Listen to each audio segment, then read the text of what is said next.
less good.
When do I get my heated moment?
What's going on, everybody? Yep, I did it. It's a face reveal, boys. What's going on? I hope everyone's having a fantastic evening, afternoon, pre-noon, no matter where you are in the world. I'm Hasan Piker, and this is the HasanAbi broadcast coming to you live from sunny California, Los Angeles, folks. We are live and alive once again. And I hope the boys, girls, and the MBs are having a fantastic day. It's Thursday, February 11th, 2021. Approximately 3 days out from Valentine's Day. Yet another year of spending Valentine's Day alone, of course. So, shouts out to all the galentines and palantines out there. I'm in a good mood.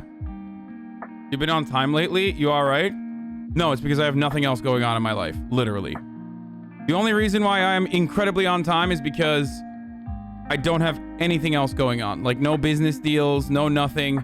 I've effectively cold-shouldered and ghosted virtually every other non-Twitch related entity in my life, which includes like actual business opportunities that I just keep avoiding, like the podcast. But no, I'm actually doing a decent job with following through on the podcast. So that's in the works. So there's nothing to worry about that. On that front, we're good. But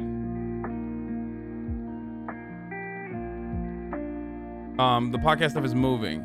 No, I just mean like taxes and things of that nature. You know, like registration. I set up a bunch of the stuff that I needed to do to survive and be like a human being.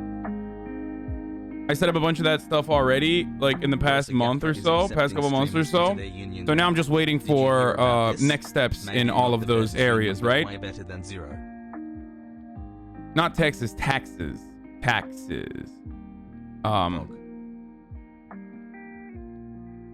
Yeah, I after seeing Ludwig drop 53K for a charity stream and for, 60 minutes with Shroud, I realized, evading taxes is the number one way to go about it.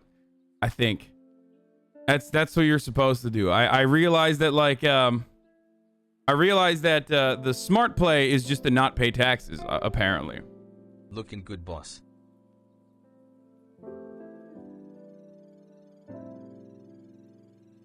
Yeah, I googled wait, what is the fucking thing that you need to Google to see Ludwig come up on the images? The man who pays no taxes or something? That event literally was just streamers evade taxes, the event? Wow. That's fucking nuts. Oh, tax fugitive? That's fucking nuts. Dude. Like, unless you legitimately think that, like, Maya's 501c3 is bullshit and is just a way for fucking people to dodge taxes or something.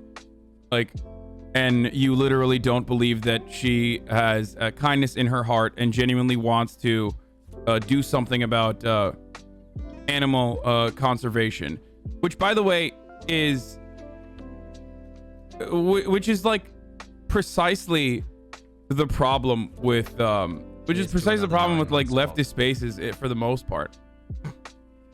Okay, when a billionaire is donating to a charity and symbolically saying, like, Black Lives Matter, while simultaneously like funding the police force, that's one thing. That's a person that's trying to buy social capital.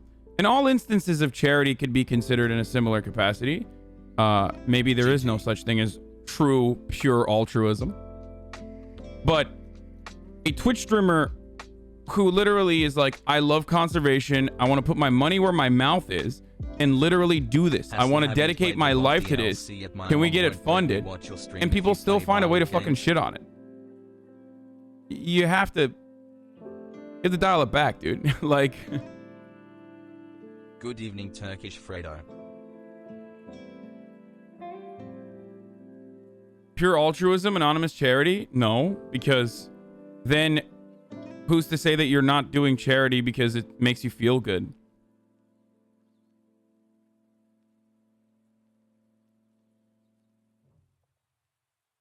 Like, I try to describe this to people all the time, but like, there is a selfish argument you can make for a different organization of the economy. The selfish argument to make is that there is inherent there is an inherent selfish nature to man, and therefore you have to enforce this mechanism through a government body, just like we have overcome gravity, just like we've been able to defeat many different aspects of our nature, just like we've created a society around laws. You could absolutely focus your societal development and your economic organization around how selfish people are, and therefore a new way to reorganize our economy, knowing that people are selfish. Relying on the altruism of others in the form of philanthropy is clearly unsuccessful. It's not successful. It's not good. So there should be no need for philanthropy.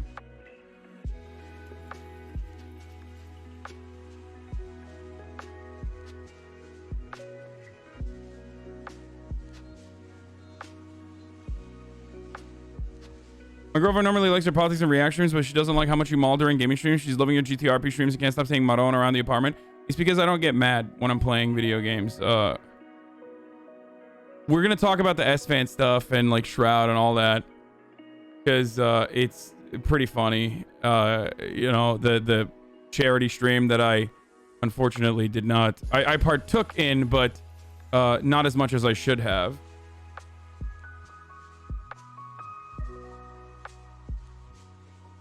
And we'll look at some more, clips and stuff too. Hard agree, philanthropy's trash coming from a charity worker bloke.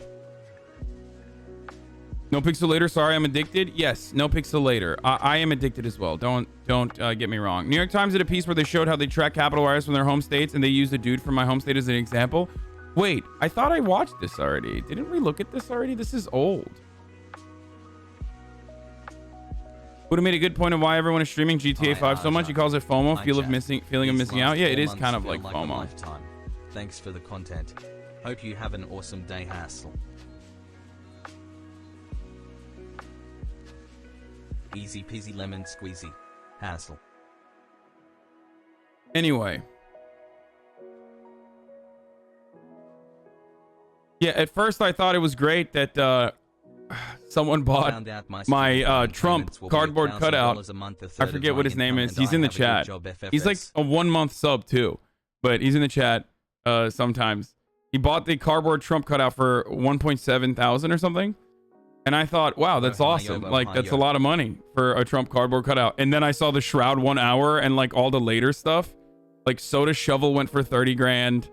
1 hour with Shroud was like a big, you know, that was the big event where some streamers literally like Ludwig signed on just so they could go out and you know, bid on Shroud and end up winning it for like 53 grand or something. And I realized like, no, it's literally like leftist community doesn't have the same fucking whale oil lords.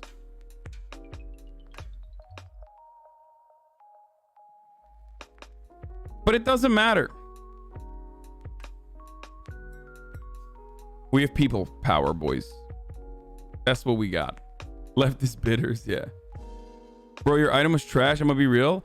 I don't know what... Soda was selling a fucking thing of dirt, wasn't he? What do you mean your item was trash? I thought, what is the thing that people see all the fucking time behind me? Motherfucking Donald Trump's Rambo cardboard cutout.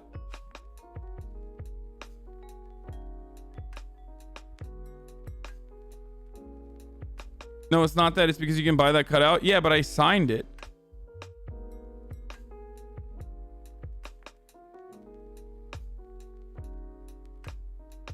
Yeet.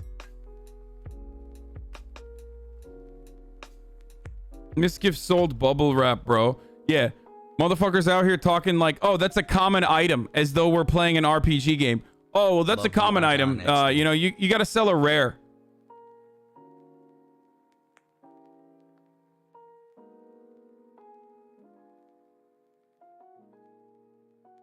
You are fine. You made a lot of money for a good cause, even if other people made more. Just feel good about it because you did it. Yeah, I mean, no, I feel good. It's just like I feel good that I found out about it and like offered help in the last second. Is like Tinkerbell. But I wish I knew more about it ahead of time so I could do more, you know?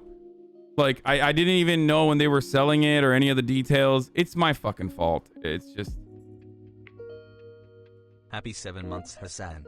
The baby is almost here and I'm still waiting on you to reply to my GF application. What was the auction for? I still don't know what Maya was doing it for. Maya has started her own 501c3 so much fun with for TJ. animal Has conservation. buff hassle. And yesterday was like the launching event for it. She did a fundraiser for it. She did a fundraiser stream for it, and 2 months, let's go. And it was very successful. They raised $500,000. More than $500,000. And now she has to fucking shave her head. Like, shave her head completely.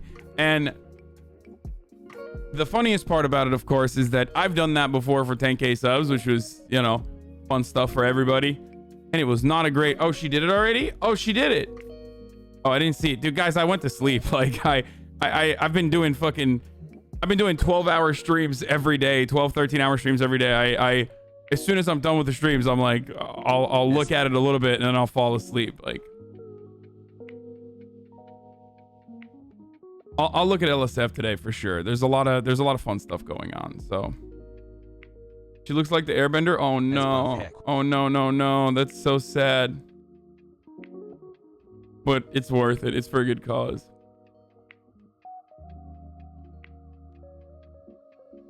A true news network. Why do we never watch this coverage?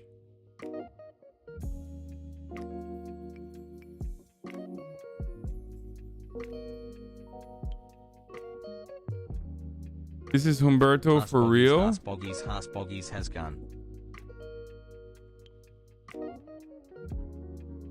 Dude, Italian rap actually goes super fucking hard. It's not even a joke.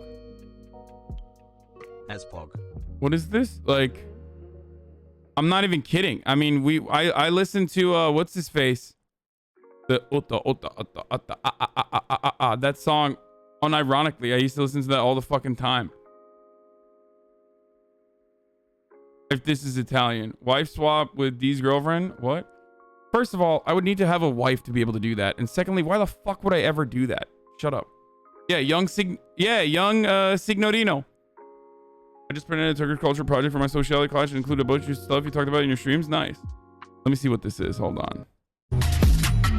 Sto con I miei leader, bitch, fa spin, noi parliamo le lingue. I frembi locali con due host che sono bilingue. Sono italiano, spaghetti, mafia, mandolino.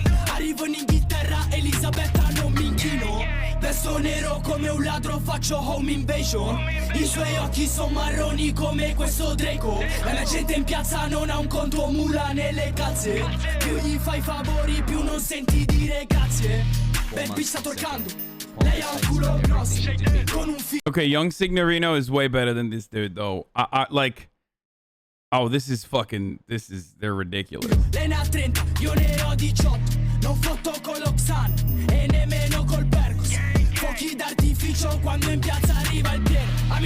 Aren't they just copying black rappers? Yeah, of course. What do you mean? They're doing rap music. Who? What?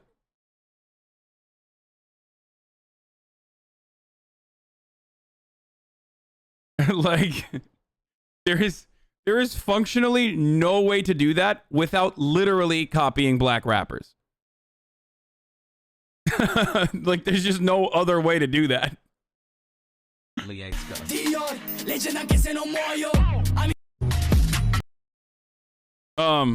That's rap music in Europe in a nutshell. Yeah, there's like better examples of it, honestly. Kids did these dances back in my high school days. This is specifically copying New York drill. Yeah, there's no hard G in Signorino. Yeah, sorry. There's literally black people in the video. Yeah, Italians. They're all Italians. You're right. Exactly. So it's not even. Yeah.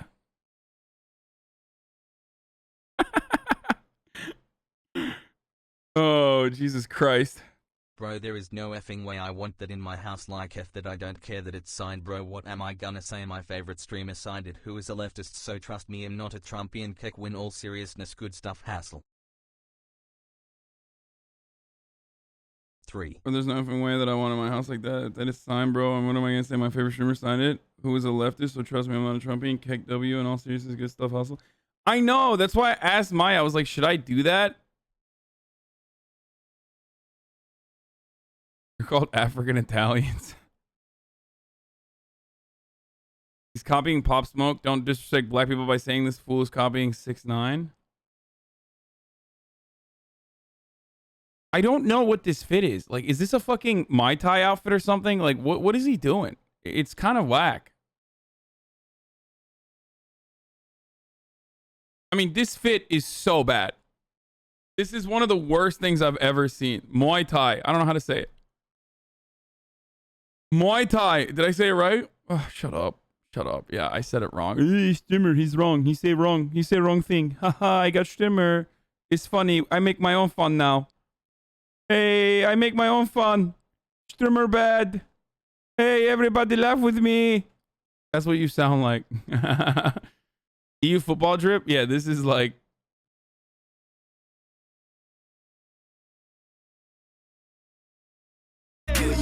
This is the worst, like... And this drip isn't fucking horrendous just because he doesn't have a lot of clothes on. This drip is horrendous because he went, and I think he went to a tailor to find the longest shorts that he could ever wear. I thought Italians knew about fucking fashion. Oh my God, I'm turning into Don. Maron, I thought the fucking Italians know about fashion. 1,000 fucking years of fashion houses, and this is what we get. What the fuck is going on?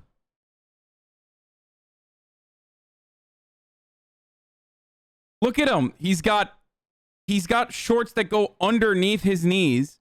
He's wearing white, like leather, white leather sports athletic shoes. Okay, whatever. With no-show socks, which is already a horrific fucking choice. And he's doing that in the middle of mud, in the middle of this like mud pool. Horrendous overall, just absolute horrendous overall. It's making me triggered. It's just triggering the fuck out of me. Yeah, these boys are fucking fugazi. I know your frame of reference is Jersey and Sopranos. But goddamn, you're way too used to the LA tryhard drip, man. Dog, this guy's a rapper and also try hard drip. You think this isn't trying hard? He's trying hard in the wrong direction. That's the point.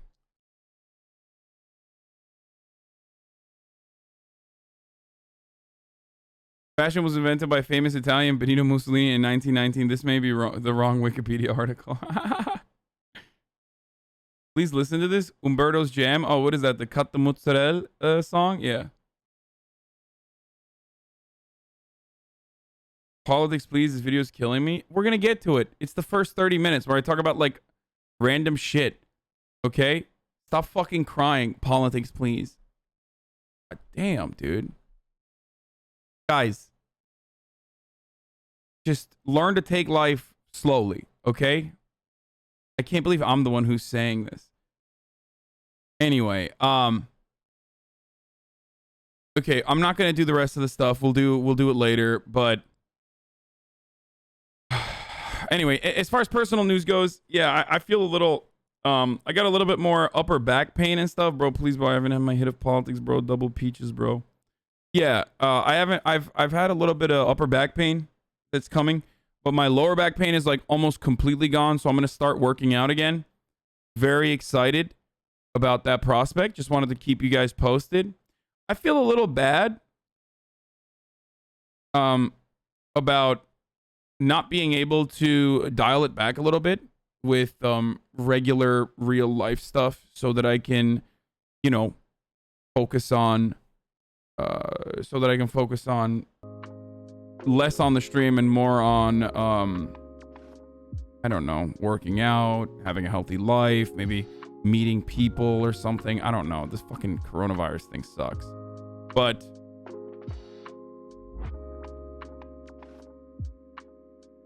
But I'm really happy about the no pixel server. So at least there's that. Like, my goal has been for a while.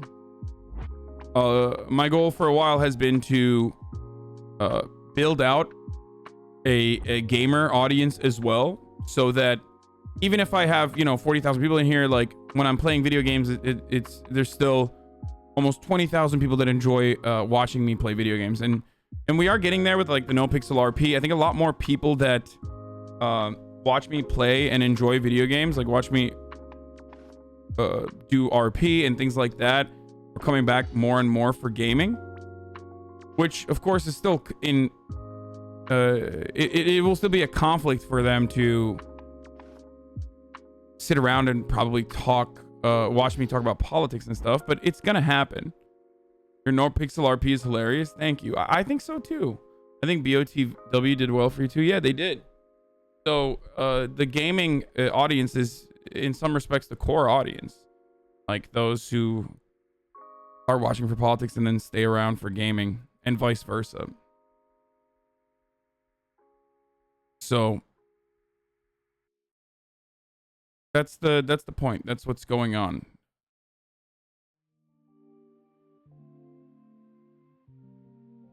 We want chat on screen even for gaming. It's HasanAbi, not Shroud. Yeah, I always have chat on screen for gaming. The only time I don't have chat on screen for gaming is when I'm doing no pixel RP. So it doesn't break immersion, my friend. And that has nothing to do with fucking Shroud. Your no pixel RP is really, really entertaining. I've never watched anything like that before, but now I'm hooked. This Astro Annie, thank you. I don't know why everyone always goes to Shroud for an example of like a god gamer. Yeah, he's very good at gaming, but most people are not Shroud. Shroud is, I would go so far as to say, Shroud is one of the few people that people watch specifically for his gaming. Most people watch other streamers because they like the streamer. I am the antithesis of Shroud. Comparing me to Shroud would be ridiculous. I have no discernible gaming skill or knowledge. I'm not a god gamer like he is. The entire purpose of me playing video games is so I'm entertained while I'm streaming, but also and you're entertained while you watch me either fail or watch me overcome challenges.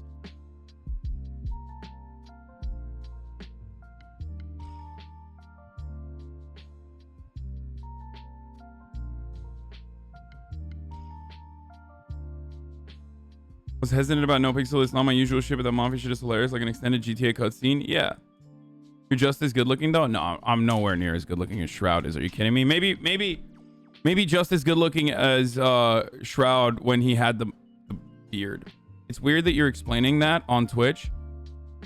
I think people that go on Twitch still don't recognize that. Like, yeah, there are a lot of Normans on Twitch who don't even understand the dynamic or what is the reason why people come on Twitch.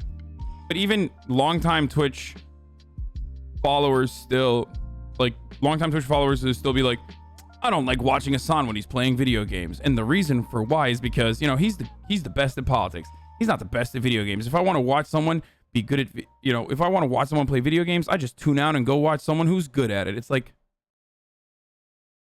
good at what? Like, fucking no pixel roleplay? Like, it's not...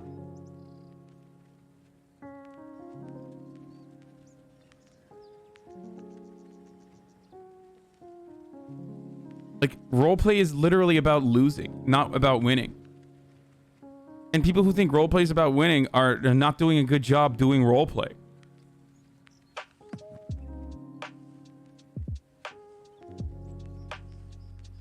Or you had some Twitch veterans who literally said the cops take when Moon, a guest you had on for debates, is an inbred cop. What?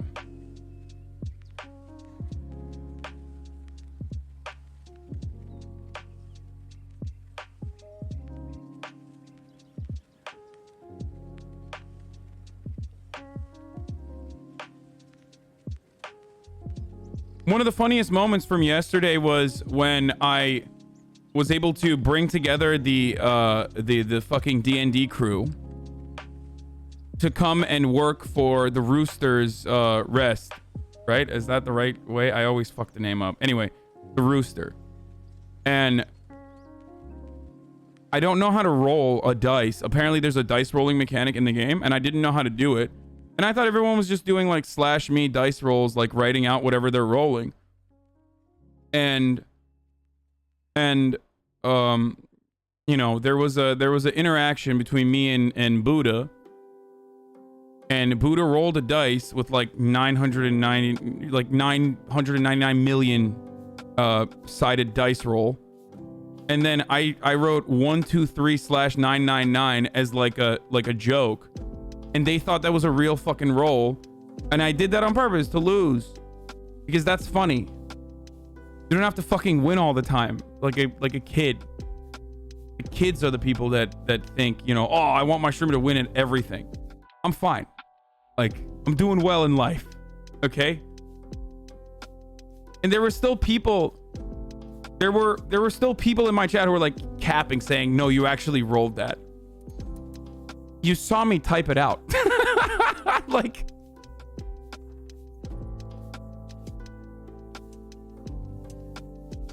it was on purpose.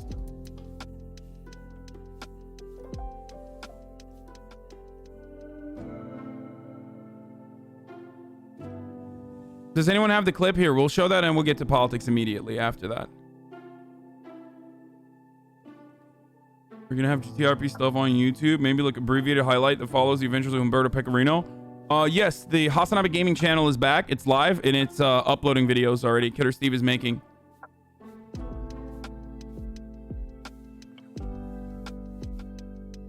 Like, they all thought it was real. They all thought I actually rolled the dice that bad. That's why they were laughing.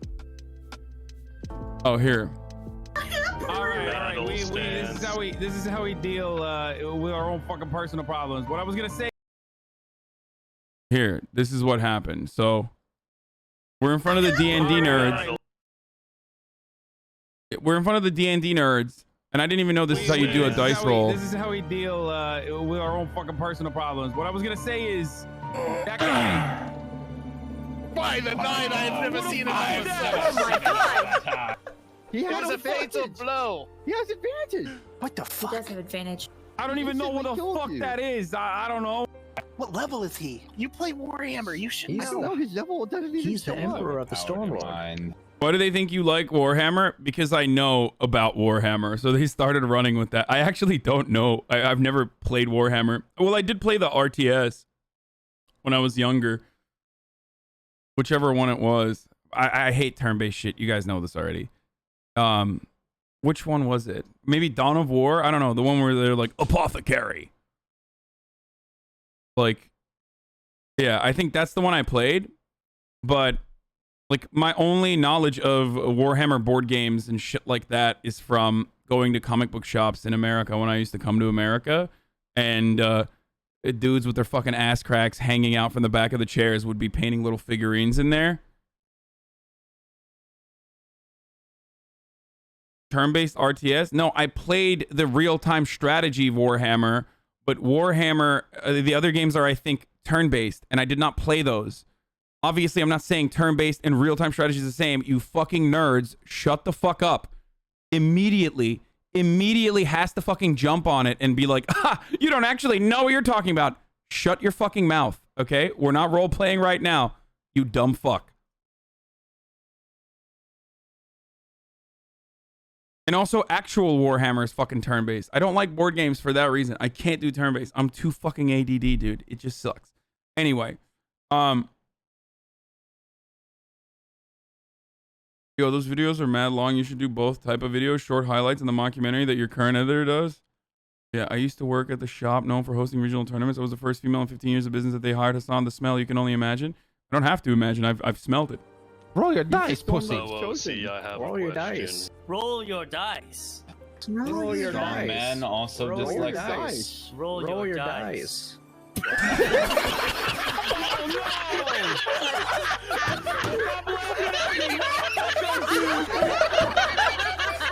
That's fucking pathetic.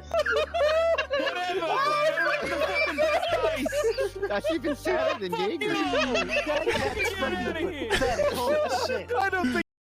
All right. And then I ran away too. It doesn't show it from Buddha's perspective, but I slash mead the role. So when you do slash mead, when you slash me, you can write whatever and it looks like you're, you know, people use that for commands that aren't available. Like, you know, presses your thumb on the desk or something like that. And I didn't even know that like dice rolling was a mechanic in the game. So I thought everyone was slash meing it. So I typed it out myself. Why you turn the webcam off, by the way? Immersion. Anyway, we don't have to watch it again, but that was like, yeah, that was like fucking so many people laughing at the same time. That's great content. That's literally why I do it. And you can't get that when you're fucking winning. Like, what do you want me to do? Try hard and slash me like, oh, 2020, like, I just defeated you. Like, all right, sick. That's lame as fuck. It's not like, you know what I mean? It's not the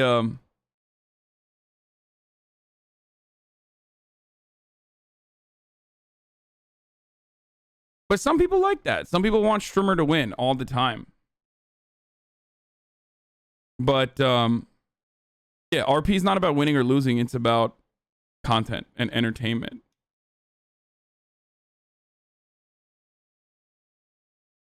I think Bog is a great example. Like, Poke's character is like weird foreigner guy who is sexually ambiguous and one of the best characters on the fucking server, you know? And everybody loves him. Like,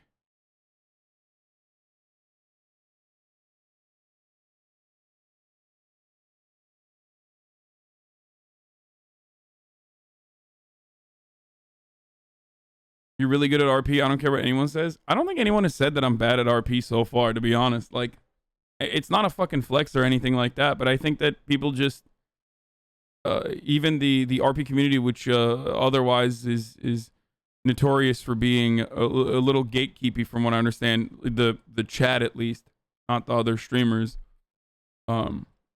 they seem to be happy with what I'm doing.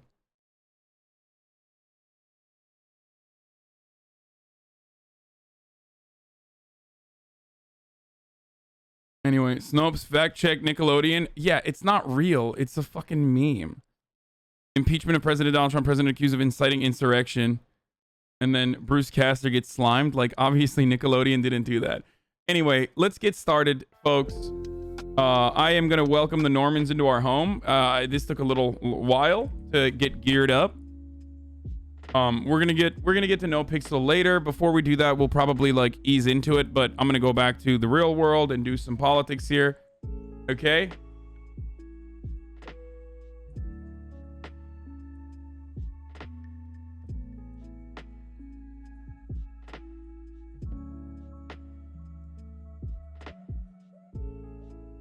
Today is impeachment day 3.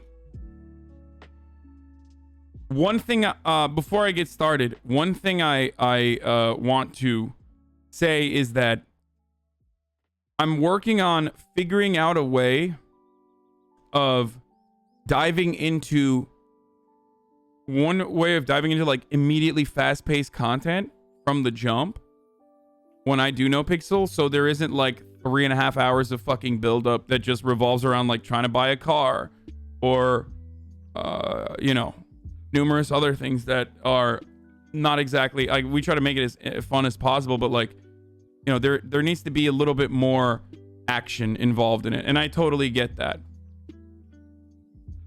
But that's just GTRP, to be honest. I know, but you know, there's a lot of fucking normies, and the reason why I say that is because, listen, by the end of the night, everything that we do is fucking insane. Like, it's so much fun. But a lot of people don't stick around for that because they're probably like, all right, I'm tired or I'm a little bored. So I want the good stuff to happen a little bit earlier on. You know what I mean? That's it. It's like, once we start getting fucking delirious by the end of the day, that's when shit gets really fucking funny.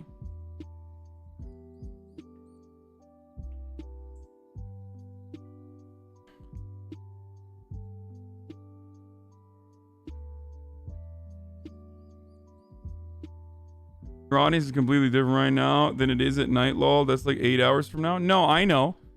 But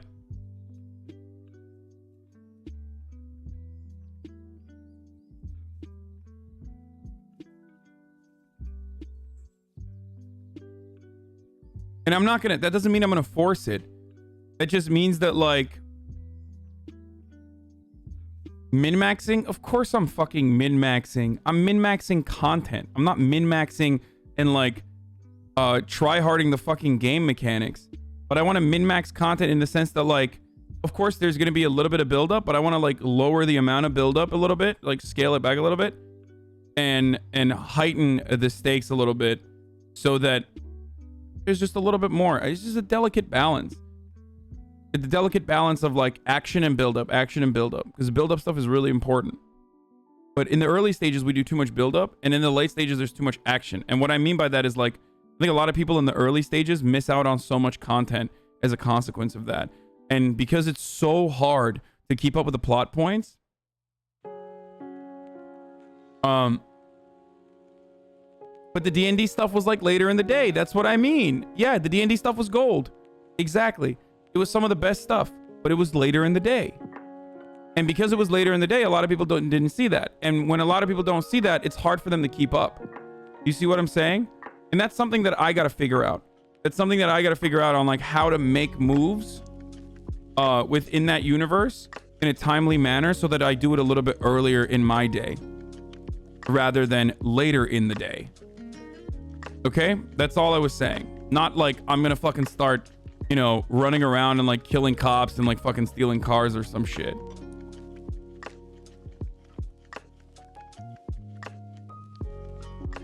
And no, I'm not getting on at a low populated time. I'm getting on it all the time. They love the D&D stuff. Yeah, they did. Rooster's Rest D&D employee campaign. This whole sequence is funny as hell. Hiring the D&D staff as well. Glory to the cog. So that's what I mean. That's precisely what I mean. This was great and it was funny, but because NoPixel is so heavy with so many different plot lines, it's hard for people to keep up. So I want to make sure that when the most eyeballs are there, that they see some of the better stuff later that happens later in the day when a lot of people leave.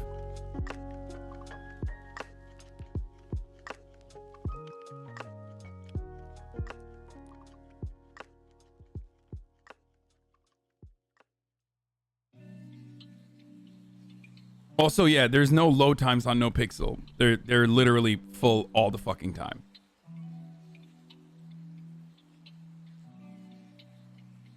Anyway.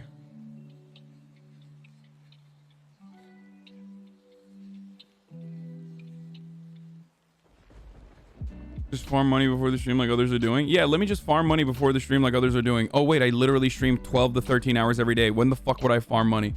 That's not going to happen. I have to do it on stream. And I have to rely on my crew to be able to do that. So, let's be real. Okay. Daycare's open. Impeachment day 3 when the Dems finish their arguments.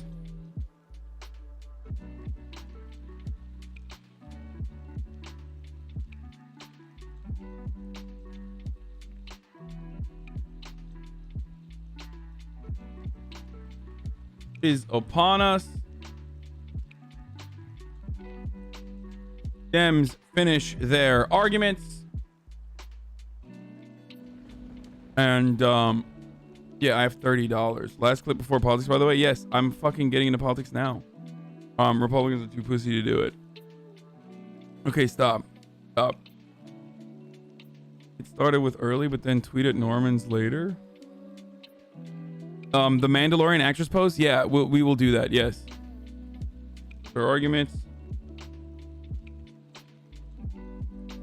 Mandalorian actress fired.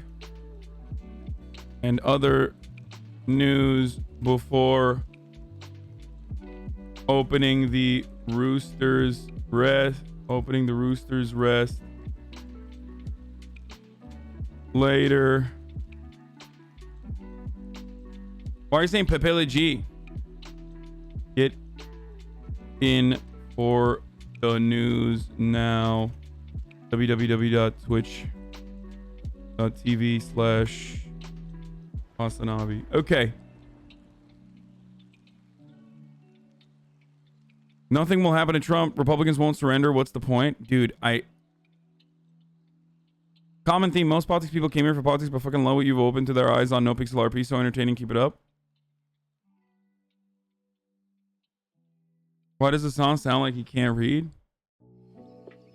Because I can't.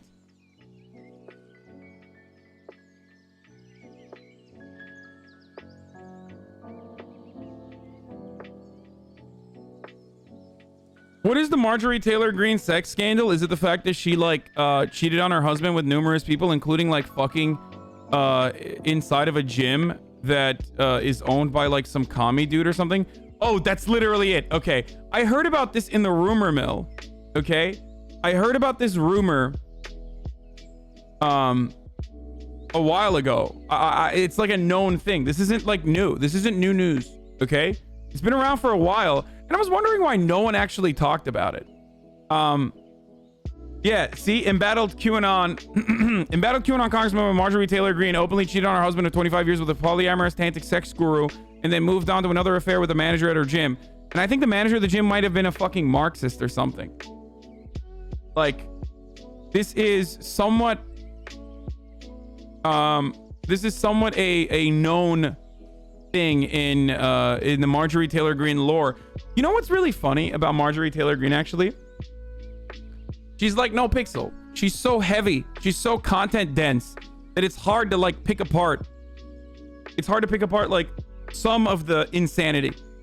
Kind of like the fact that she was such a psychopath so openly while she was running for Congress. And people kind of glanced over the fact that she was literally a QAnon supporting anti-Semitic psycho. You know? Like, she was so full of content that the media didn't really focus on some of the more insane things until it was like too late. And this is one of those things, right? Is she as entertaining as Trump though? No.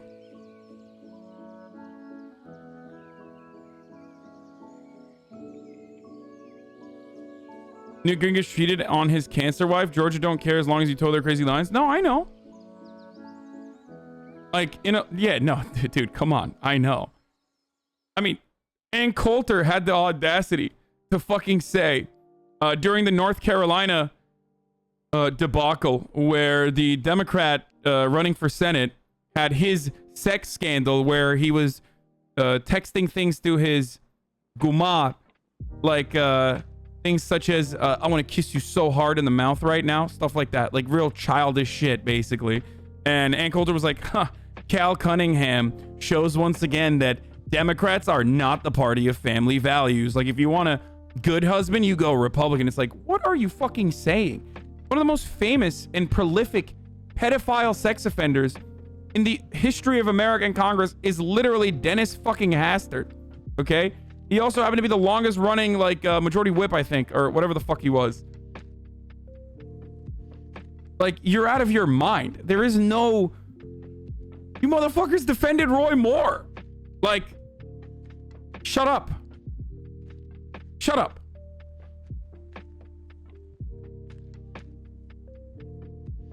What is openly cheated? That's polyamory? No, she's not polyamorous. The person, the tantric sex guru, is polyamorous.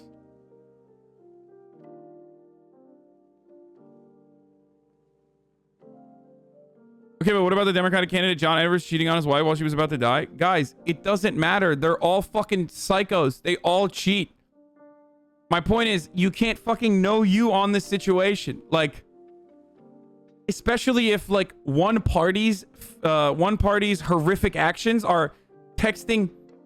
One party's horrific actions revolve around texting his girlfriend, like his side piece or whatever. I want to kiss your mouth really. I want to hold your fucking hand so hard.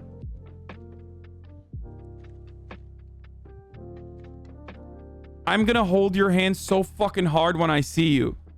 That's what we're going to be.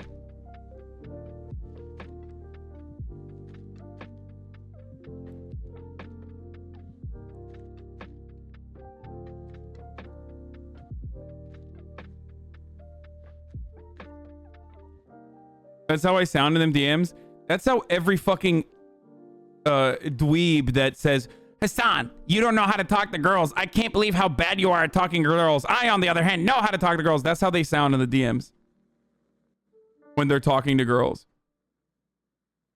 You see what I'm saying? Like, the same people who are like, I can't believe you're not maneuvering through this relationship on a in the cyberspace appropriately by utilizing the PUA lines that I learned from the subreddit I go to.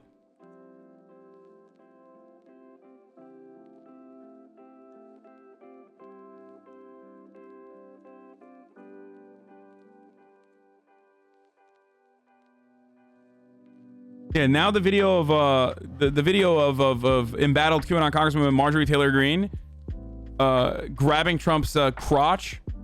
That makes a lot more sense. Yes, you're right, chatter. She's just fucking horny, dude. It's probably the steroids, honestly, allegedly. Anyway, let's get to the impeachment trials. Anything good that happened? Does anyone have like some fucking clips or anything they want me to look at from this so far?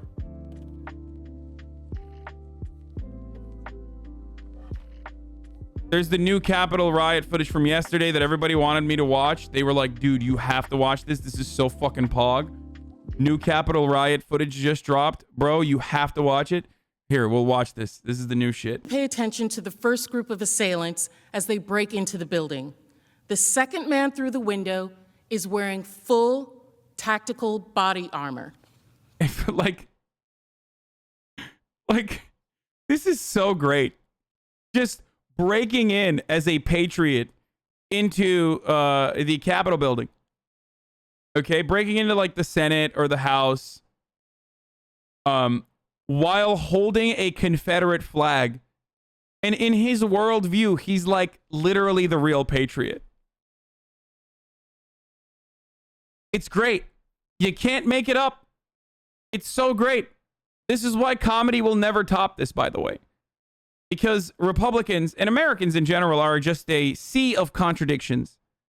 And nothing is more contradicting than thinking you're a fucking patriot while breaking into the Capitol, waving a fucking treasonous, secessionist, terrorist fucking flag of a movement that lasted 4 fucking years around trying to unsuccessfully defend states' rights to own slaves. There is nothing more ridiculous than waving that fucking flag as you storm the Capitol while thinking you are the real patriot and you're going against the fucking people who hate America.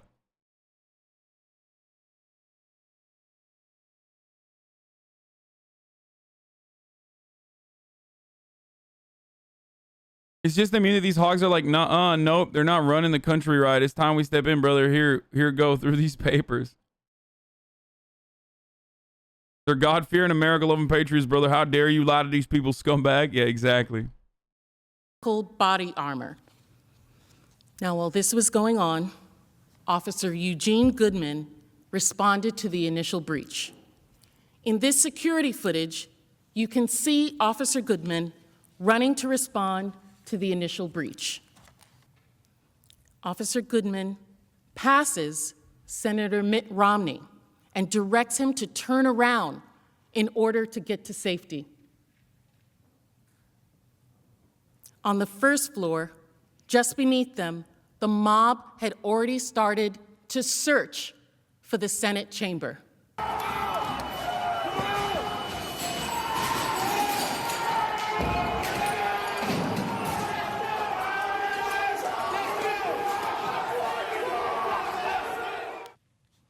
On the left-hand side. There's people at my work who are still saying it's Antifa. Dude, I don't know what to do with those people. Like, fuck those people, I guess. Like, there's just no saving that. Like, there's no salvaging that situation.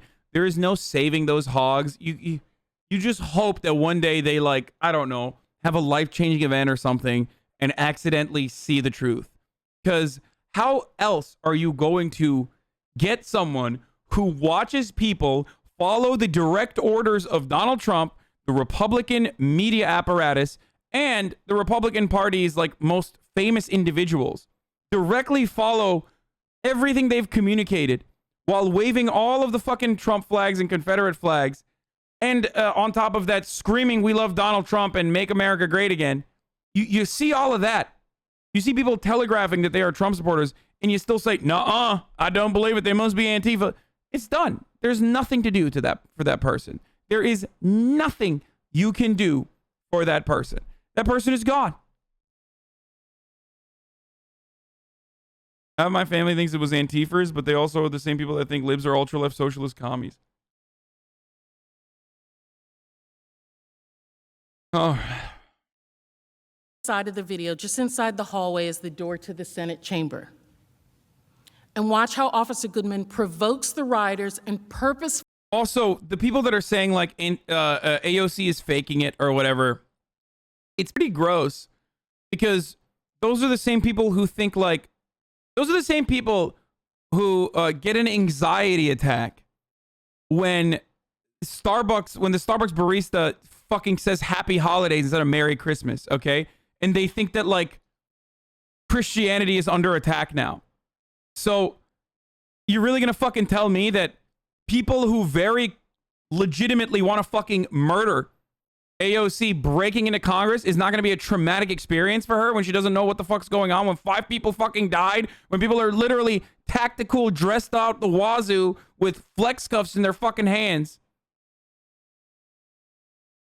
This is Steven Crowder to a T. AOC, she's faking it. Oh, okay. Oh, yeah. I can't believe AOC's faking it. Meanwhile, also Steven Crowder losing his absolute fucking mind that like a Korean man won an Oscar. They're so stupid. It makes no fucking sense. There's no reason to look for consistency because there is none.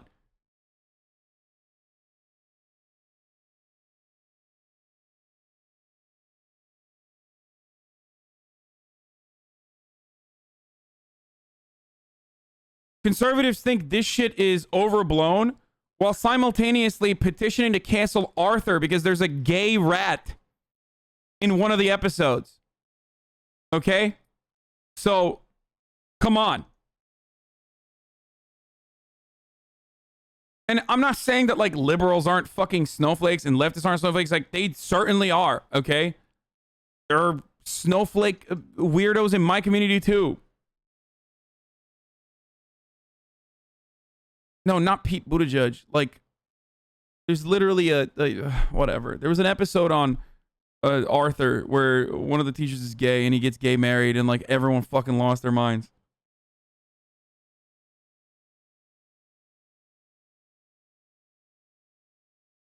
Mr. Ratburn. Yeah, he's the teacher. Turns out he's gay. Stop both sidesing it for fuck's sake. No, there are liberals who like lose their shit at random stuff. There are people who have like ridiculous expectations. And they're edge cases, like some of the conservatives that I'm mentioning are edge cases, okay? Not every fucking conservative is like, losing their minds at the prospect of Christmas being taken away from them or something because someone said Happy Holidays. Plenty of fucking conservatives who are just regular racist and regular white supremacist and not like over the top hysterical with their point of view, right? Just like there are psychotic liberals who are like, I'm not going to go watch Black Panther this week because that's for the blacks. Okay, good job. Like, I'm not going to go watch Black Panther because I don't want to take a seat away from a black person who deserves to be there. Have fun. Have fun with your life. Okay?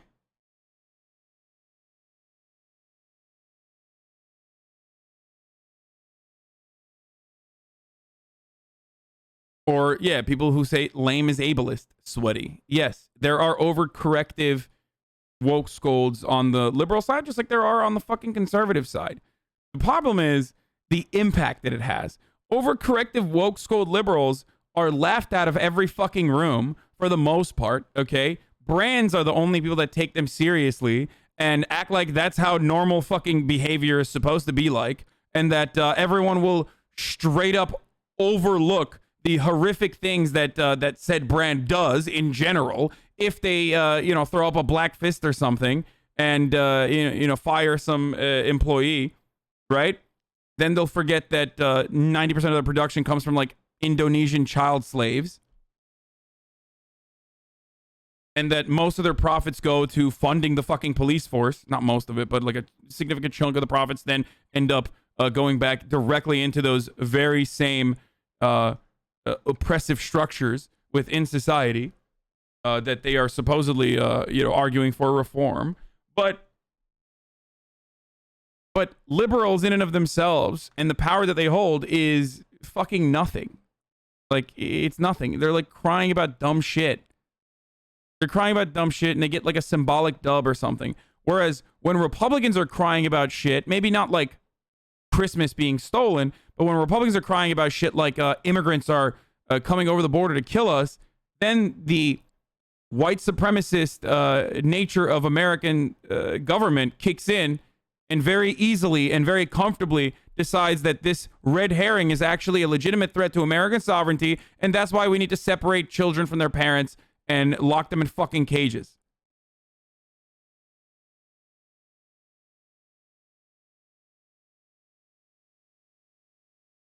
I sometimes feel like Hasan is a lib. Yeah. Okay.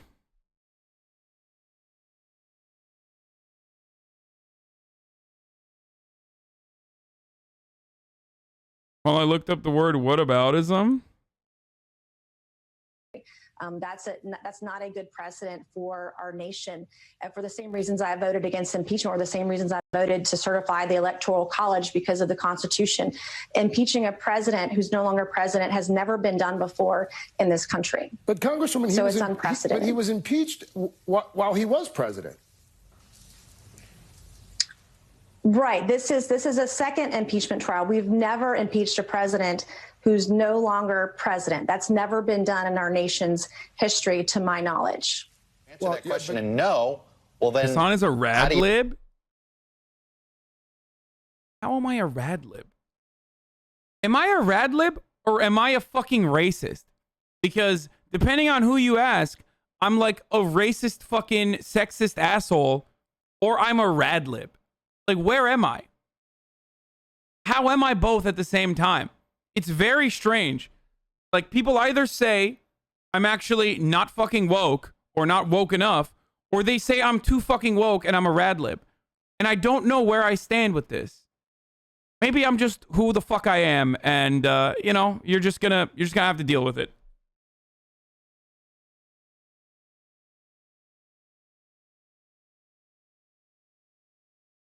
I saw someone call you a tanky once. Yes, I am also both a tanky and also hate tankies at the same time as well.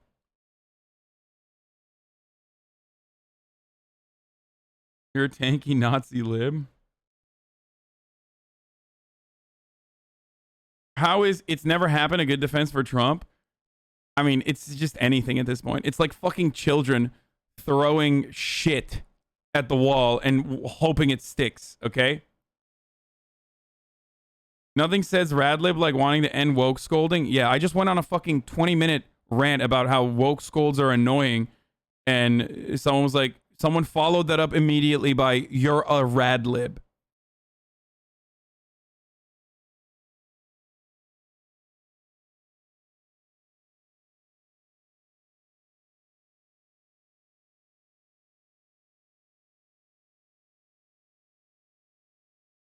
What exactly does radlib mean compared to just lib? Radlib are just people that hyper focus on the aesthetics and get mad. Radlib would be someone who's literally like, I'm not gonna watch the Black Lives Matter movie, which is Black Panther, because it's for black people and it's their moment. I'll watch it later when I buy it on a Blu-ray. People that have like fucking, I don't know, crazy white guilt or some shit.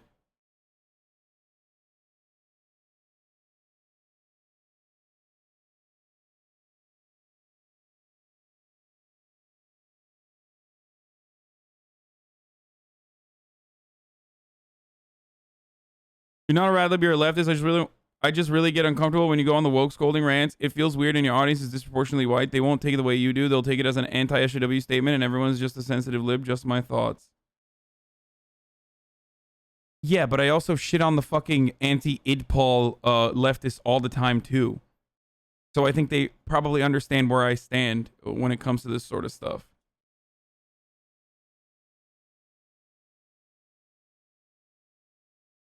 Because, like, I laugh routinely at the Michael Treacy's of the world who hyper-focus on, like, idiotic Tumblr grievances and make it seem as though these people have any sort of tangible power, okay? Or it's the end-all be-all of oppression. Or that in order to be a worker, you have to say the N-word or something. Like, yeah, there's no black workers. Famously, guys, as you know, there are no black workers. There are no disabled workers. There are no female workers. There's only the white male working class, and that's the only time. Whenever people mention workers, that's what we're talking about. And also, speaking of which, like, white male workers can't possibly be more mindful of I don't know, not hurting other members of their class in an effort to promote intersectionalism or solidarity. That's all academia riddled jargon, and no one could be kind to one another. The more you say the N-word, the more a worker you are. Everybody knows this.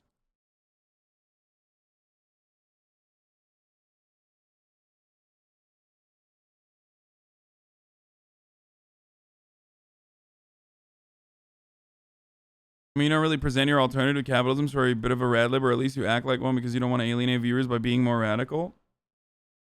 No, I present my alternative to capitalism quite regularly. There are certain areas that I don't think, and I've mentioned this before, that I don't think are possible to flush out in the exact same way that, like, orthodox Marxists and the way that they describe the mode of production works. Like, I don't think you can labor theory of value every fucking ounce of labor, considering the fact that value in and of itself is inherently subjective, and no matter what people do, you can try to make it as quantitative as you possibly can, but there's still qualitative features to value that you literally cannot fucking subject to a price point.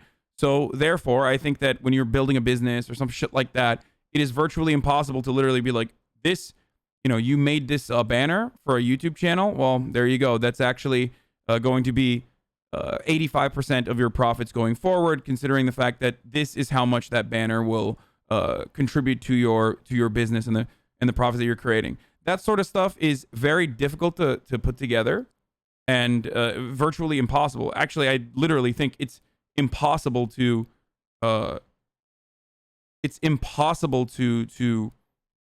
figure it out. So there are certain issues that I have with Marxist orthodoxy, I guess, or that's not even technically Marxist orthodoxy, but there are certain issues that I have. But overall, I have a vision of change that I describe fairly frequently. It coincides with the overarching point of view of the DSA, which is social democratic reforms and exhausting state machinations until you get to a point where slowly but surely you are changing the economy by focusing on businesses, increasing labor unions and worker participation in the workplace from a transitional market socialist state to a full-blown socialist state.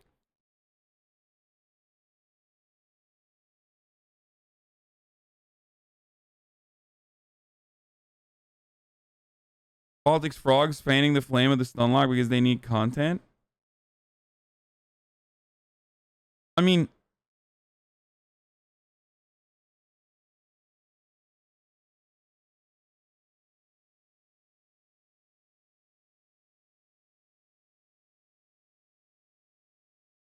Dengist arc? No, that's not it.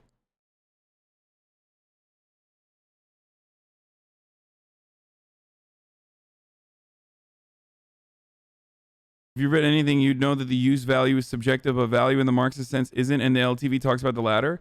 No, I disagree. I think value in the Marxist... No, my criticism is literally that I think value in the Marxist sense is still subjective. There are subjective components to it. I know that it's supposed to... I literally just described it to you. I just described value in the Marxist sense being still being beholden to inherently subjective points or having a qualitative aspect to it that you cannot put a price on, and you did not listen to anything I said and said, you're wrong, it's actually objective. Because you're a fucking moron, and you literally don't look at Karl Marx as though he is some fucking theorist who lived 200 years ago, but God himself, or Jesus Christ. It is really frustrating that, it is incredibly fucking frustrating that Orthodox Marxists, or people who fancy themselves Orthodox Marxists, sometimes are beholden to dogmas that I can only compare to religion. And I hope that fucking triggers some of you r/atheist dipshits, because that's exactly who those fucking Orthodox Marxists are, for the most part.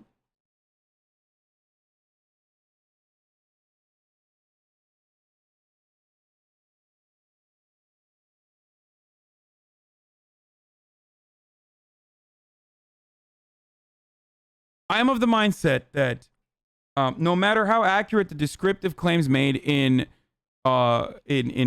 Marxism, no matter how accurate they may be, whether it be dialectical materialism or historical materialism, no matter how accurate that is at describing human nature, there are still some things that, you know, a guy from fucking 200 years ago wasn't able to see correctly.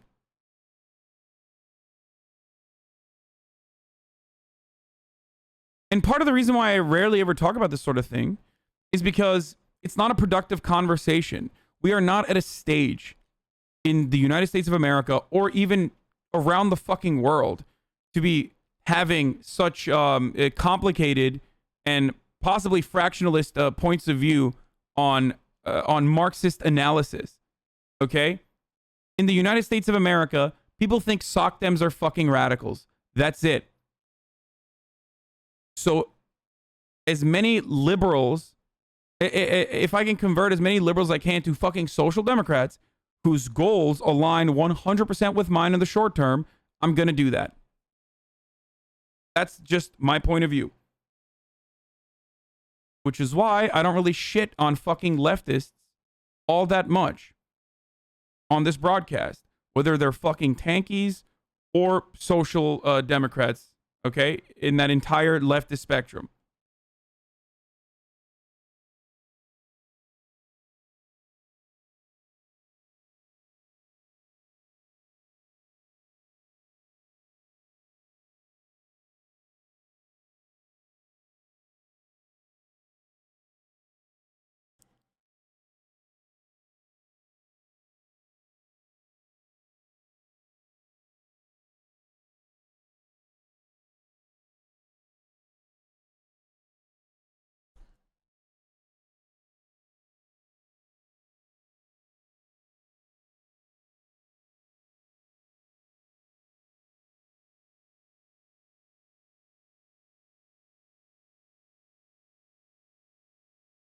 Anyway, SOCDEMs are social democrats, people who think Norway is the end-all be-all. A social democratic capitalist state is good. There's still market components, robust social safety nets, things of that nature. But you still have billionaires and stuff like that. All right, I'm gonna hit the first ad of the fucking hour. It's top of the hour every hour. It's time for a 6-second ad break. No, Norway is good. I like Norway. Let's do Norway tomorrow. Okay, let's do Norway today. And then we'll move on from there. I just don't think Norway is the... fucking end point. Especially because when there's Norways, there's going to be Zimbabwe's. When there's Norways, there has to be Indonesia's. Okay?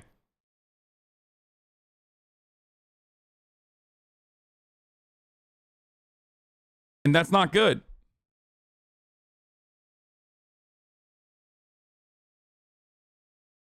Anyway, regardless. Top of the hour every hour. It's time for a 6-second ad break. The first of the day. If you don't want to watch the ads, if you don't want to see them at the top of every hour, you can subscribe. You can do it for $5, or you can do it for free by connecting your Amazon Prime account to your Twitch account. You get one free Twitch Prime. Here's the ad. All right. And I'm going to continue with this video, and I'm going to go pee really quickly while this video goes on. You not convict him. Well, the impeachment process, as I've stated before, is unconstitutional. Impeaching a president who's no longer president has never been done in this country. Now, You keep saying that, Congresswoman. That is not the fact of the case. He was president of the United States when he was impeached. He is an impeached president, even if he's convicted. He was president when impeached. The constitutionality question has also been answered by the U.S. Senate, because our Constitution says the following. The U.S. Senate handles all impeachment trials, and it is up to them. And they have said this is constitutional. So I know it's your opinion that it is not. But now that it is deemed constitutional and it has been impeached, what do you do? Well, if prosecutors do believe that he incited an attack on the Capitol, there's a criminal court where they can also file charges in this instance, would be another option.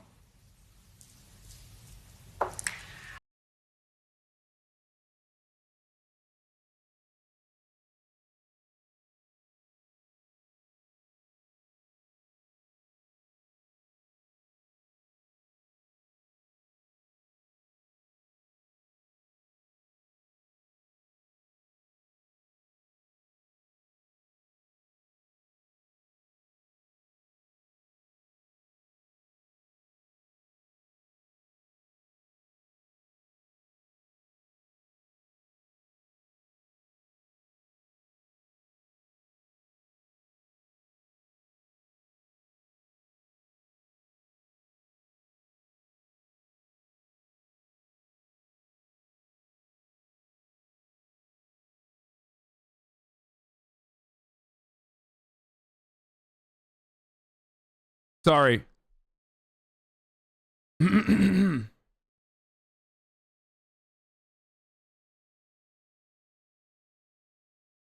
IRL streamers are getting representation in Congress. Baked the last day in today's. Oh no, that's fucking gnarly. Really? Thursday installment of Trump's impeachment trial begins with a Baked Alaska clip. Let's call Trump, yes!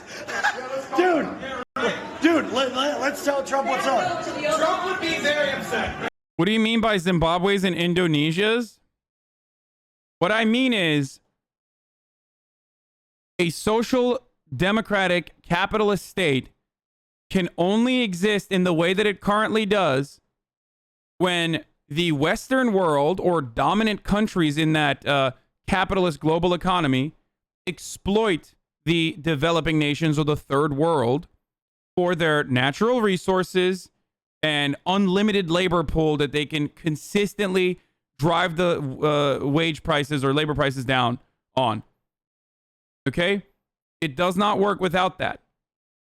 There's no such example of like, I don't think that a social democracy, social democracies universally could work without countries that are still on the shitty end of that bargain.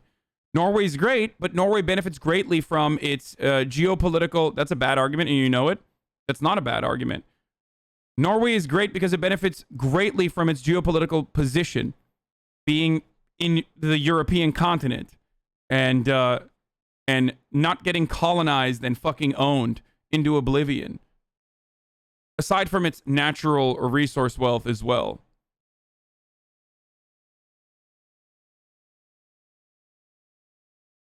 If you are a social democrat, you recognize certain values, you recognize certain things that are built into the capitalist infrastructure.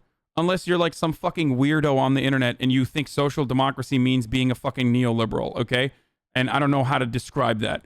I don't know how like people have gotten to that point. I think people are just like representing what social democrat means, and there's a lot of confusion around it. But if you're a social democrat, you believe in significant checks on the market because the market is inherently unfree, and it is virtually impossible to it's not virtually impossible, but like leaving the market to its own devices creates a system that is unjust.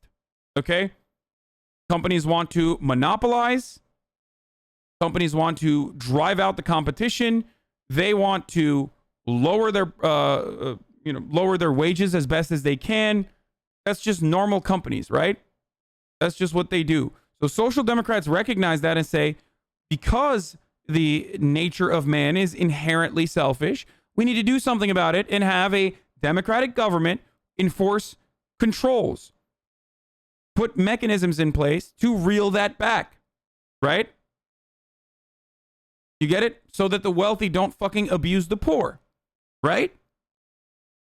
So if you can understand that concept within national politics, you can understand that concept in international politics. The dynamic between the retail worker and the manager or the business owner is the exact same nearly with the dynamic between a third world country, a third world nation or a developing nation versus a nation like the United States of America that benefits from the imperialism. You get it? But everyone is wealthy in a social democracy? That's not true. What do you think? Every Norwegian is wealthy? No, it just means that there's a base level of material equality that have been provided to every single citizen.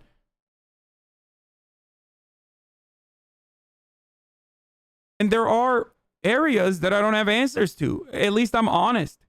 Okay, I'm a fucking dumb himbo.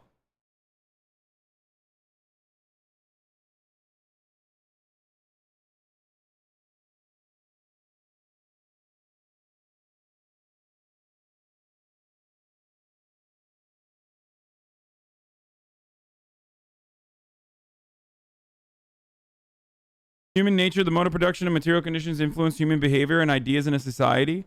Yeah, no, I understand.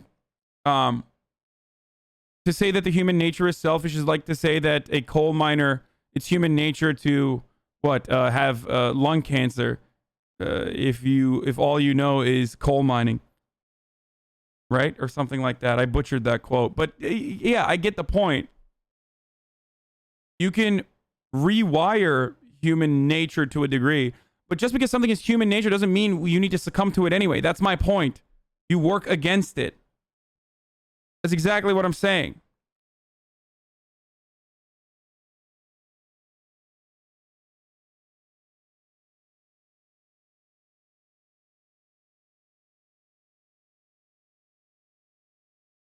That's why it is a fallacy. Yes, an appeal to nature or the naturalistic fallacy is ridiculous. How can you support social democracies when even you admit they operate on imperialist conquest? Because I'm not fucking 12 years old and read Lenin for the first fucking time, okay? Or 14, not 12. And think that, like, there needs to be a revolution now. Like, what revolution? Shut the fuck up.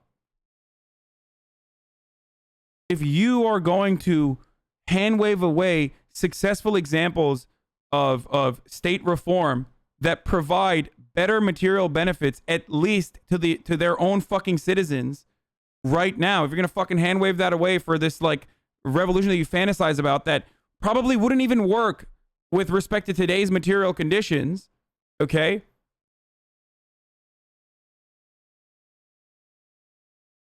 Then I don't know what to tell you.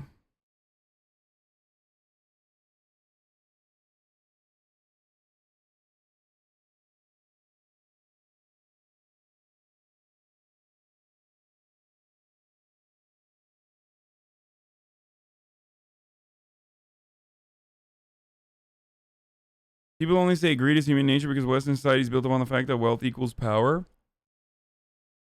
No, people say greed is human nature not just because of that, but also because a lot of people understandably recognize that man is self-interested, motivated by self-preservation.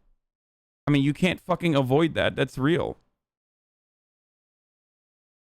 But just because man is motivated by self-preservation doesn't mean, or motivated by self-interest doesn't mean that you can't go against that, or you can't create positive and negative incentives, which is what laws are, to work around that.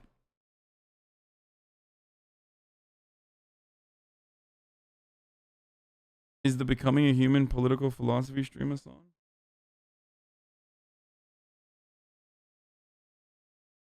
Greed is nature, not just human nature. Every single animal competes for and hoards resources. You're absolutely fucking wrong. That's actually an insanely wrong take. What are you talking about? If you saw, I mean, there was a tweet about this like recently, actually. It's pretty fucking funny. But, oh God, okay, Jordan Peterson. If you saw a monkey hoard fucking literally all the resources while the rest of the monkeys were fucking dying, doctors would study that brain disease endlessly. But when it comes to human beings, when you see a human being doing that, we praise them as fucking gods. I.e. billionaires. It's absolutely the opposite.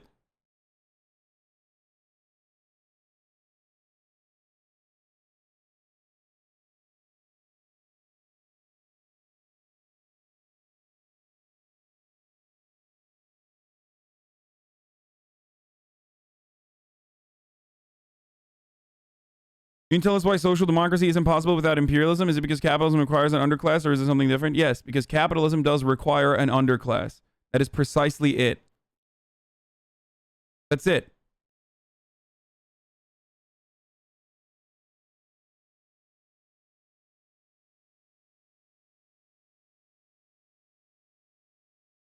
Not to get too ANCOM, but there can be no end to exploitation without expropriation.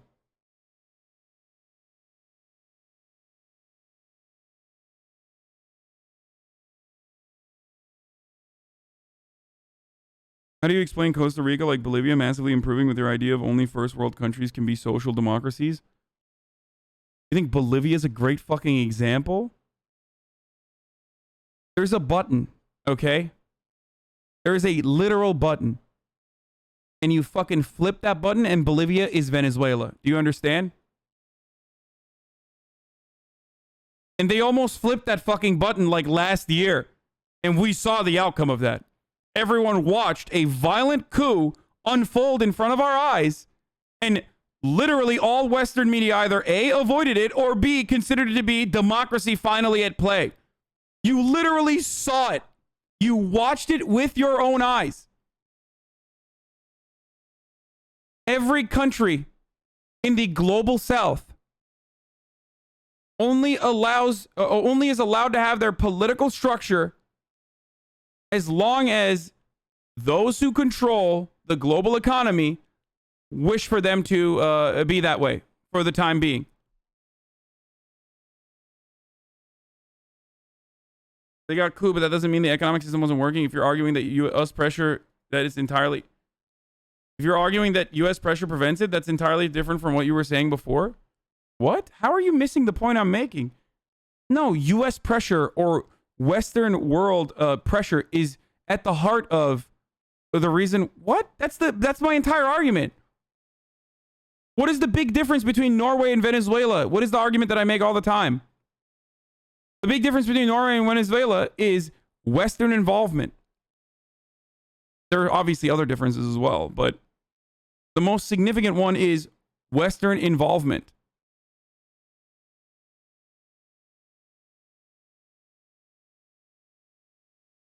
They're missing the point to fuck with you and it's working? No, Noabee's not fucking with me.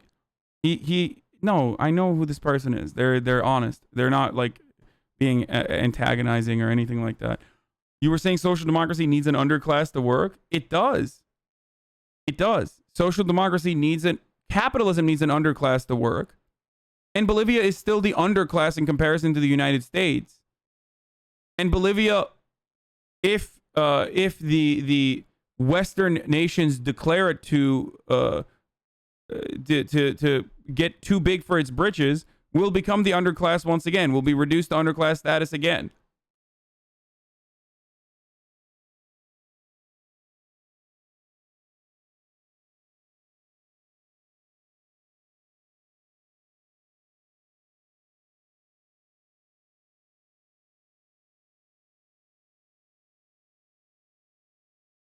This is literally not too hard to understand. The West is to take advantage of someone for those systems to work. Just like someone has to fucking clean the toilets, and the only way to push for that is through negative incentives under capitalism, which is the fear that if you lose your fucking job and you have no other prospects, you're going to die. Every other country in the way that our economic system is currently designed in the global stage, every other country relies on developing countries to exploit.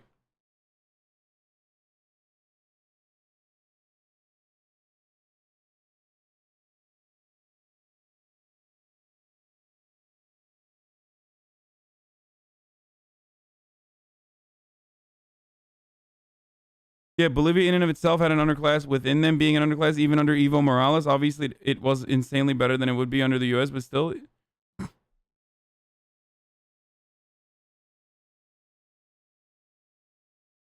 God, your worldview is so annoying. So the shell is the underclass of the peanut. I'm so lost. I'm out of hair, dude.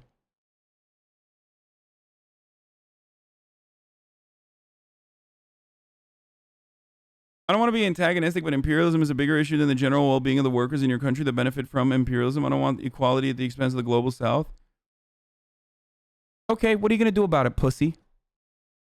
Go ahead. This is what I mean. Like, people fucking talk a big game. All right, then go fucking keep voting for the Republicans and see what happens then, I guess. You know, accelerate, I guess, to the point where, like, America fucking implodes.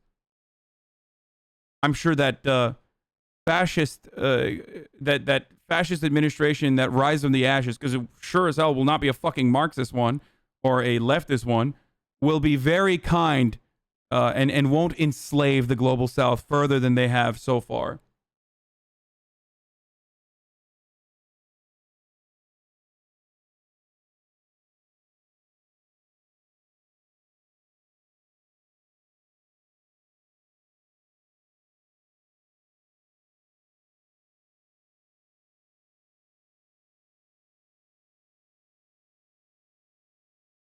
Anyway.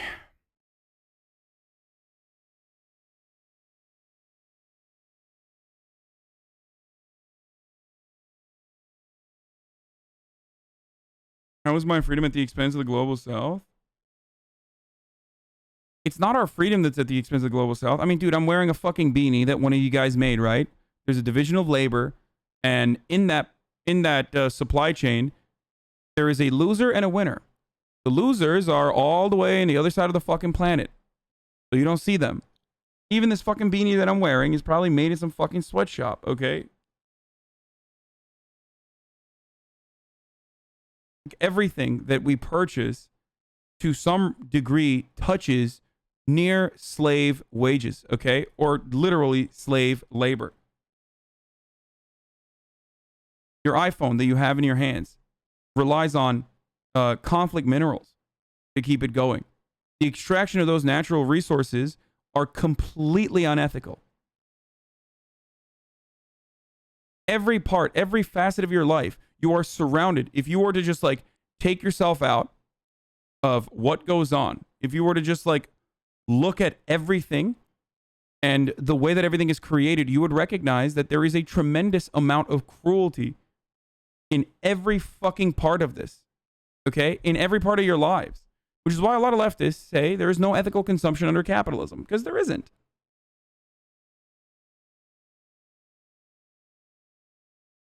Marxist but uses products of capitalism. And yeah, if this is an unironic critique that you have, because it's not a product of capitalism. Technological achievements are not a product of capitalism. You can't pick and choose either, by the way. But yeah, if you make that argument, then you kind of sound like those fucking stupid people who say things like, communist but iPhone. Communism is when no iPhone. Yes, thank you. Mango JPEG is correct. It's a product of labor, and capitalism is just the exploitation of that labor.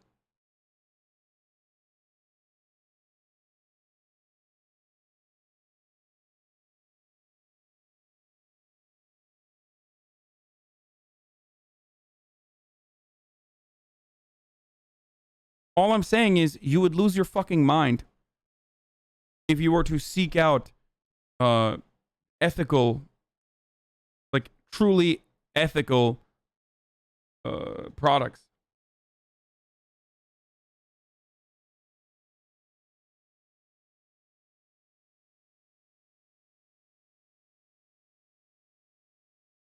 You going to play RP at some point? Yes, of course. Wait, so what would prevent the underclass under socialism that would be there in a social democracy? Because socialism is about what you do with the surplus, with your surplus labor value. Okay. At its heart, socialism is about giving the means of production back to the workers. That's all it is. It's not when you fucking oppress gamers. It's not when the government does things, and the more the government does things, the more socialism it is. It's about drastically changing or reorganizing commodity production in a way where the trickling up and the oh my god, I can't think of the word. Holy shit.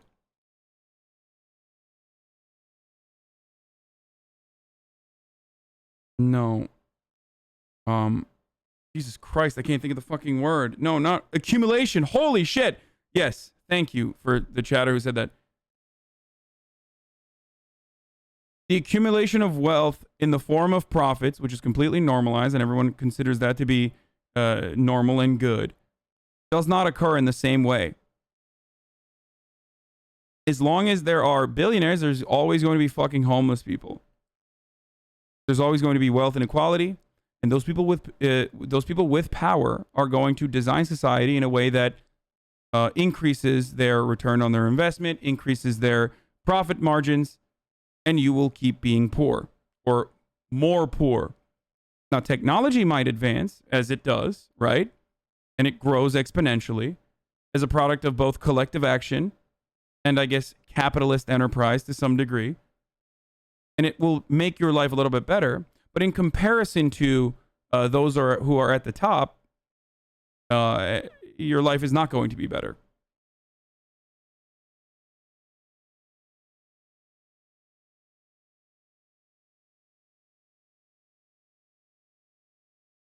Homelessness and wealth inequality are not mutually exclusive. I mean, to a degree, there are.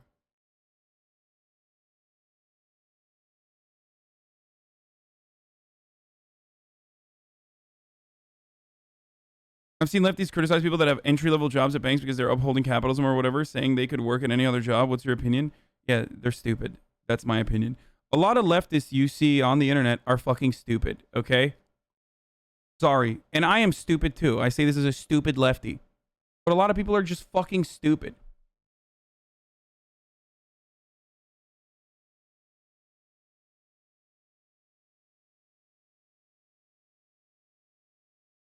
Well, they're not only are they stupid, but apparently they're broke too.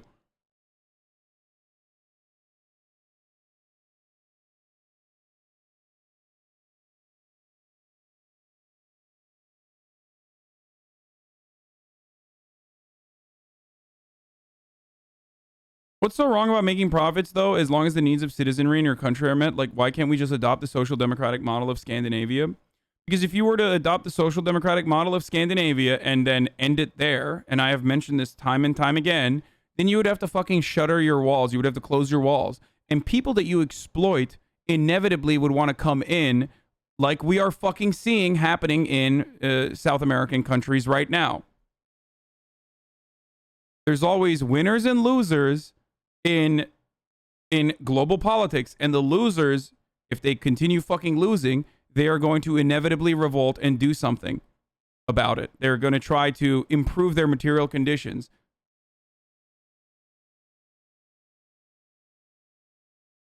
So what are you going to do? Are you going to start murdering people that fucking, try to go over your border wall?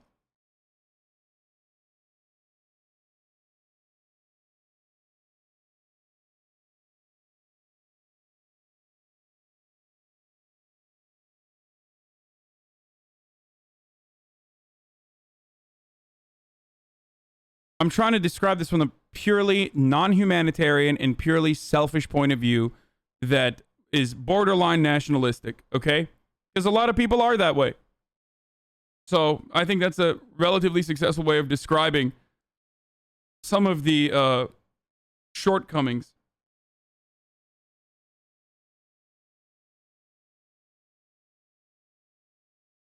Who cares if they come over? How is immigration exclusive against social democracies? No, immigration isn't exclusive against social democracies. Guys, if you always need to have a permanent underclass in order for social democracies to be afloat and stay the way that they are, and you need like a China, or if China's wages increase and living conditions improve, then you have to move on to fucking Indonesia or Vietnam or other countries, okay? So as long as there are other countries like that you rely on, or like with France, you have African colonies that they still continue to exploit for their natural resources, for example, there's always going to be people that want to better their conditions and come to the dominating country, okay? Because you're keeping their material conditions at a level that is uninhabitable. And there will be a lot more conflict that comes as a consequence of that. That's why you have all of these issues in African countries and in Middle Eastern countries. So when that happens, those people are either going to want to fucking come to France, for example. And while I am an advocate for immigration, while I'm obviously an advocate for complete, full-blown immigration as much as you fucking want, wherever you go, the best way to keep that manageable rather than an unmanageable situation, which is going to occur as a consequence of climate change,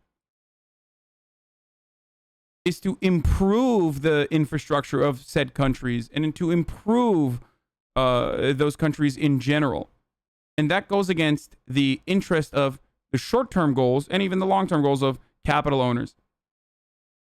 Because if you improve their material conditions, then you can no longer exploit them. Then the price of the fucking t-shirt that you buy at Forever 21 goes up.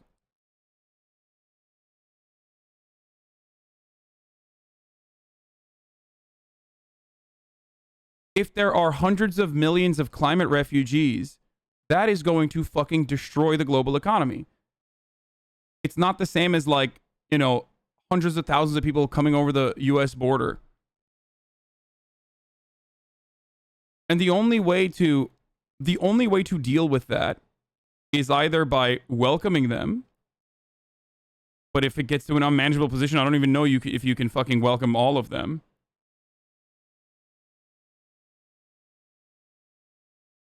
Or kill them.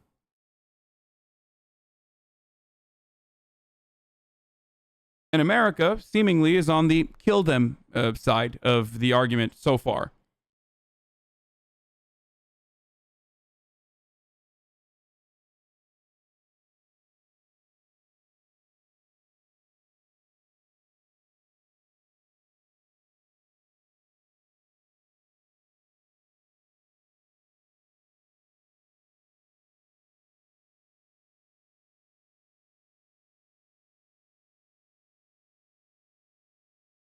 European social democracies prop up some of the worst third world damaging companies, Nestle, Shell, BP, etc. Even if we improve labor standards and regulations, more of these companies, these things will keep happening provided the current global inequality continues. Yes.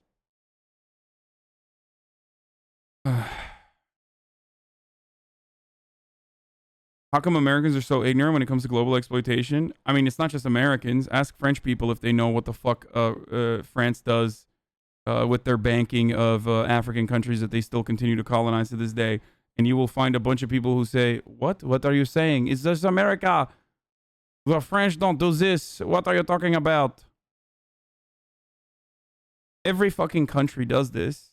Every country that is a winner in the global, in the global imperial reign does this. Okay? They do it.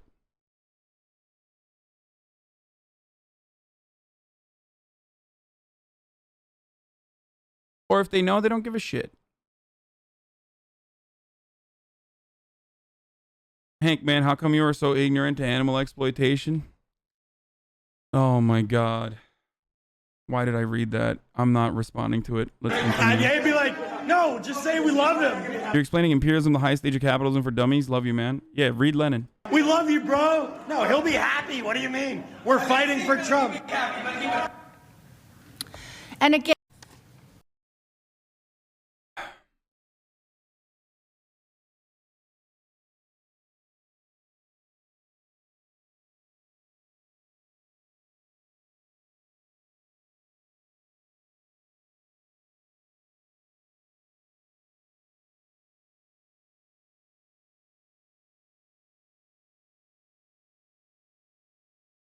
Your rhetoric can be arcane sometimes. Who exactly is a country like Iceland or New Zealand exploiting? Also, France's imperial positions abroad, for example, preceded their status as a social democracy. Okay. Just think about Norway and then think about Venezuela. That's all I'm going to say. Okay? Just think about Norway and think about Venezuela. The benefit doesn't have to be directly. Okay? I'm not saying that Norway literally went to fucking China and oppressed the Chinese.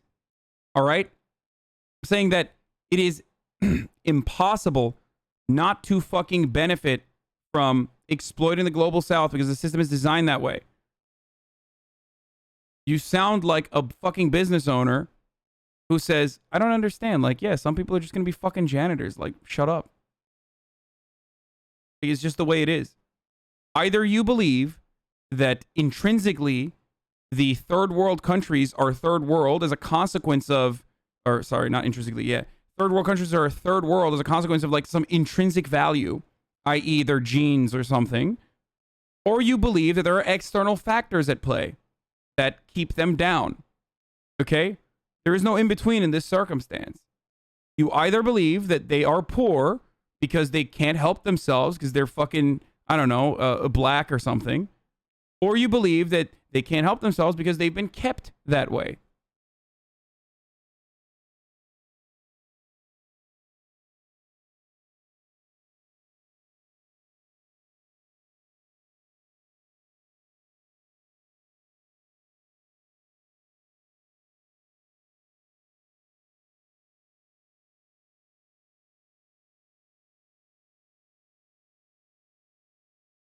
Anyway, let's move on. Oh, I love this. Oh, this is, I had this ready to go right here. This was the first clip I was going to watch and we forgot about it. Here is Fox News' guest Dave Ramsey, who says, I don't believe in a stimulus check because, here, just let's watch.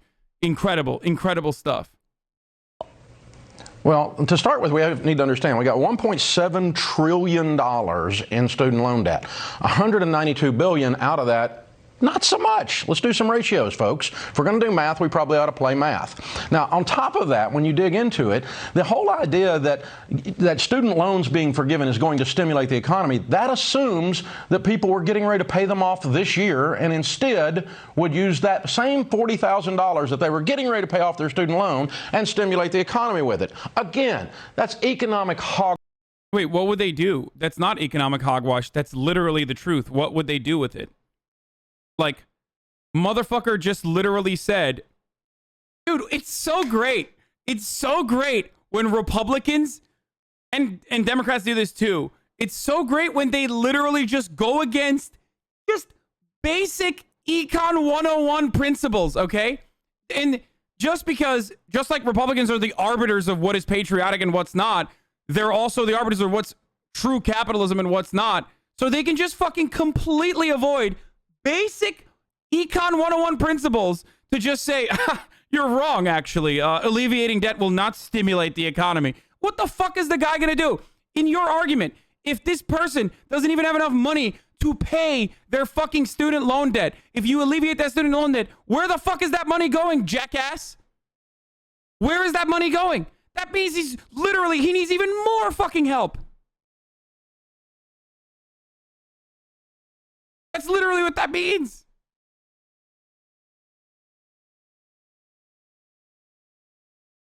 Hogwash. It's smoke and mirrors. It's simply not going to happen. Dave, I just think there's a moral hazard doing this. There's a moral hazard doing this. Oh, absolutely. You signed a finance. Yeah. What did I tell you, boys? Hey, boys, what did I tell you? Moral hazard, okay? It's always a moral hazard when the fucking poors get mere crumbs to have, albeit for a brief moment, their material conditions improved. Okay? That's a moral hazard. It's never a fucking moral hazard when banks are too big to fail. When they literally operate with that knowledge and know full well that the taxpayers are going to fucking recover and help them out no matter what happens. That's not a fucking moral hazard. It's a moral hazard when you, the working poor, get, 400 extra fucking dollars 1 month.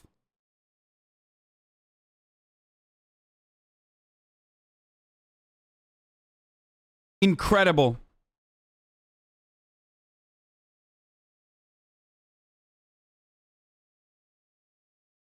Moral hazard. Oh my God, it triggers me to no fucking end when I hear people say moral hazard. It's so annoying.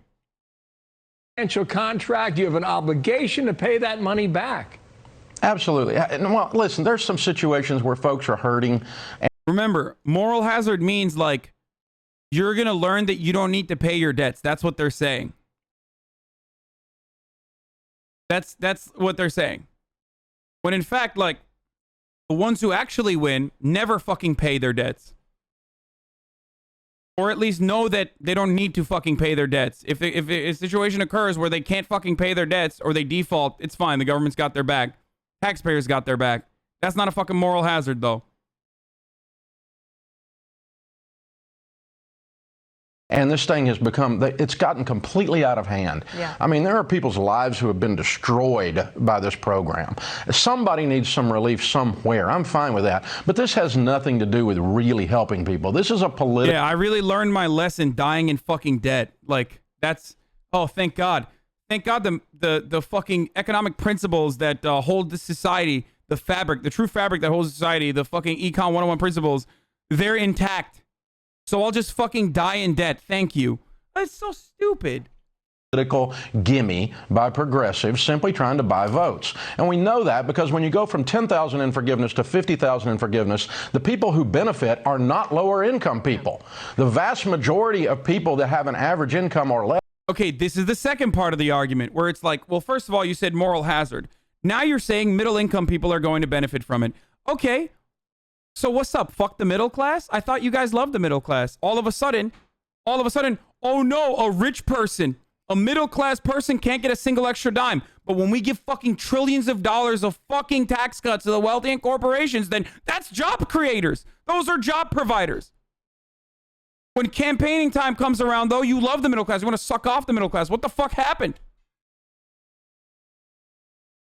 Fucking bullshit, dude. The real problem isn't the middle class getting like $400 when they don't fucking need it. Okay? The real problem is poor people getting money. That's it.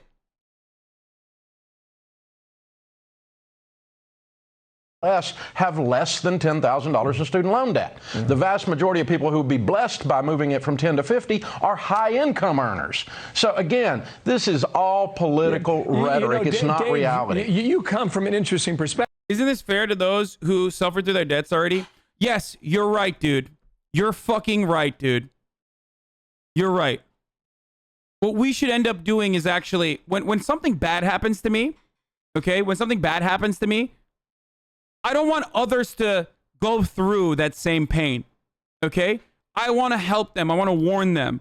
But you, my friend, you see something bad that happened to you, you overcame that bad thing, and now you want others to be subjected to it. What the fuck is wrong with you? You didn't even learn your lesson.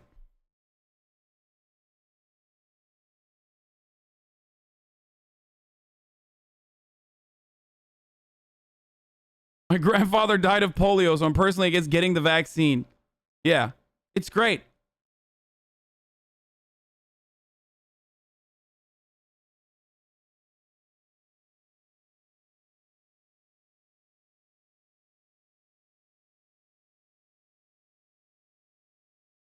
You talk to Americans across the country every day on your radio program. Yeah. What do you believe is the right number or the right answer for the next stimulus check? Well, I don't believe in a stimulus check because if $600 or $1,400 changes your life, you were pretty much screwed already. You got other issues going on. You have a career problem, you have a debt problem, you have a relationship problem, you have a mental health problem. Something else is going on if $600 changes. Okay, so what?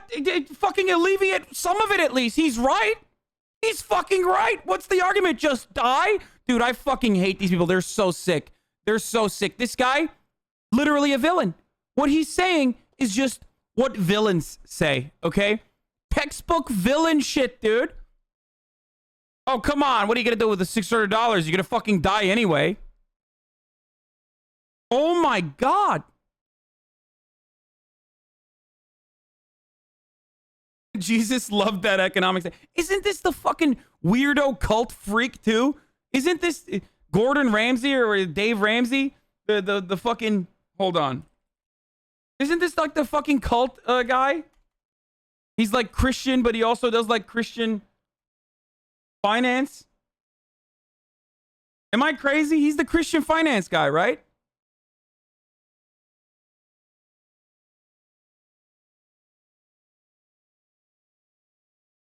This is the exact reason they needed the stimulus check, LMAO. Oh my lord, dude. There's Talk Radio Andy over here, who himself has fucking declared bankruptcy! Nothing makes me more of a fucking annoying atheist than seeing someone like this portray themselves as a fucking man of God and see zero repercussions from it. There is no fucking God when you see this, okay? There is no God. There is no justice. There's no fucking karma. There's no fucking spiritual bullshit. You see a guy like this. You see Henry Kissinger fucking alive. You see Dick Cheney be totally comfortable in society. You see George W. Bush get welcomed back with open arms. And you still think there's a fucking God? Look at this guy.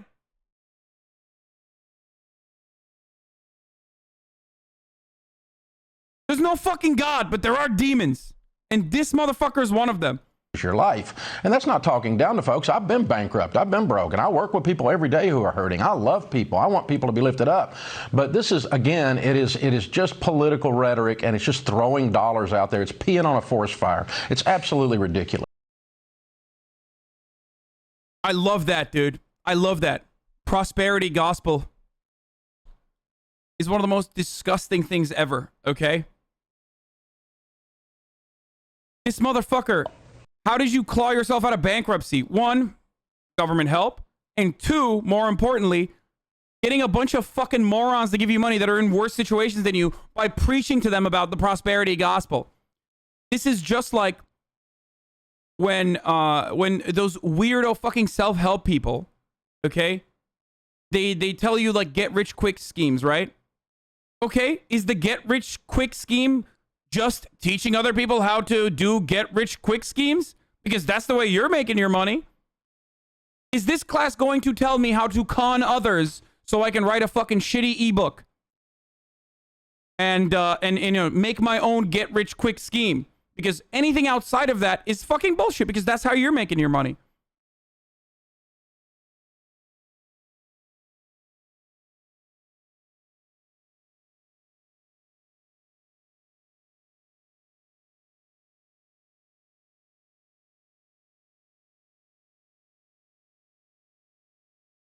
Proven biblical money principle? Clemson had a pretty good day too, didn't they? Yeah. And South Carolina, work was a verb. He didn't think it was management theory. So when we went off to college, while I was going through 4 years of school, we worked 40 to 60 hours a week. Some of y'all worked when you were in college. How many of y'all worked when you were in college? You know what I'm talking about. And none of you died from it. The ones that died aren't here. So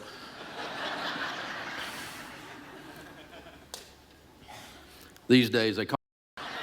So everybody's got something, right? And you put a little money in your hand, have a problem with lying. You think this is okay? I can't watch this. It's so boring. Anyway, I hate this pig fuck. I hate him. I hate him so much. And no, it's stand-up shit because he's charismatic. That's it. That's the only reason why he's worth 500 million.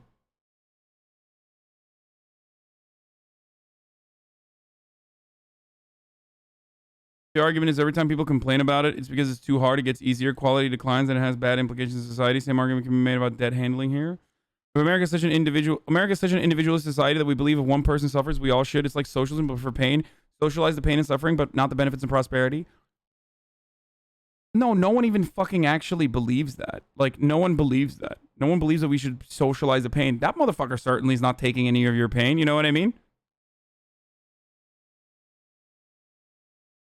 We watched him in my financial literacy class. I kind of thought he was a dumbass. Wait, really? People buy their books and give to their broke kids. Literally happened to me. Oh my God, that's so sad. Not an edgy LARPer, HasanAbi. Not him, no. What? I don't know what that means.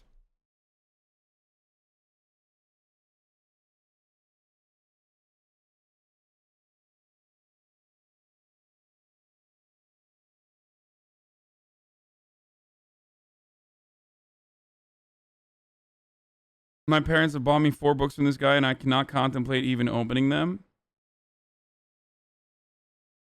Oh my God. Dude, America's so fucked. Never mind. I take it back, dude. There is no salvaging this fucking country. It's so fucking broken. I am constantly surprised. Like, when I think I know America, there is a new layer of the onion that peels, and oh my God, is it stinky, okay? A new layer is peeled and revealed to me that no, things are, as a matter of fact, way worse. When you hear about like normal human beings who probably like this guy because they think he's a godly dude and that he is like a brilliant fucking, he has like a brilliant point of view on economics.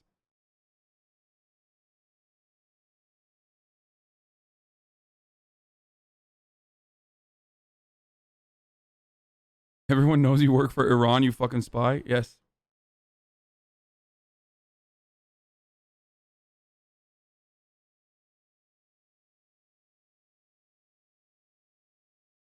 He's the Jesus of upper middle class white men. It's so fucking crazy. What?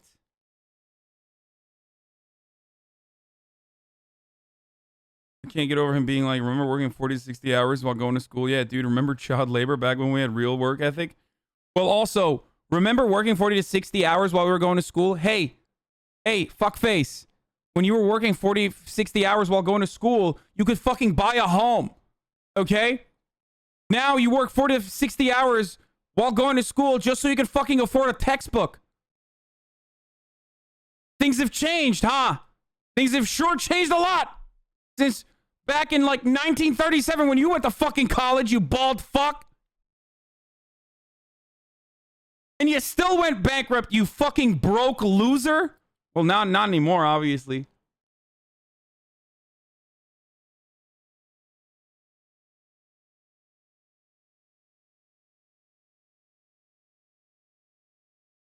He tells people that the main vehicle for wealth creation is their income, like he doesn't make his money off investing in capital. I mean, he's right. For a poor person, the main vehicle for wealth creation is their fucking income. But that's also like what a fucking stupid take. So he just tells poor people to get a job? Really?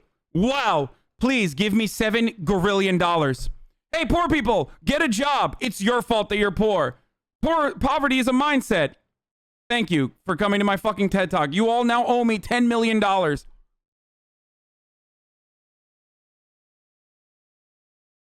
Fuck!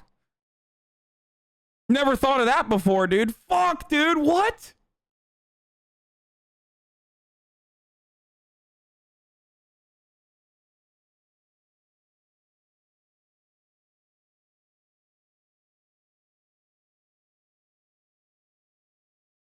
Yeah. Guys, you just have to scroll up to $68,000 on Indeed. Like, some of you fucking simpletons have been just stopping your scroll at the $30,000. So I don't know what you're doing. You should literally just take your finger and scroll all the way to the right, dummy. Ha! You fool! You don't understand!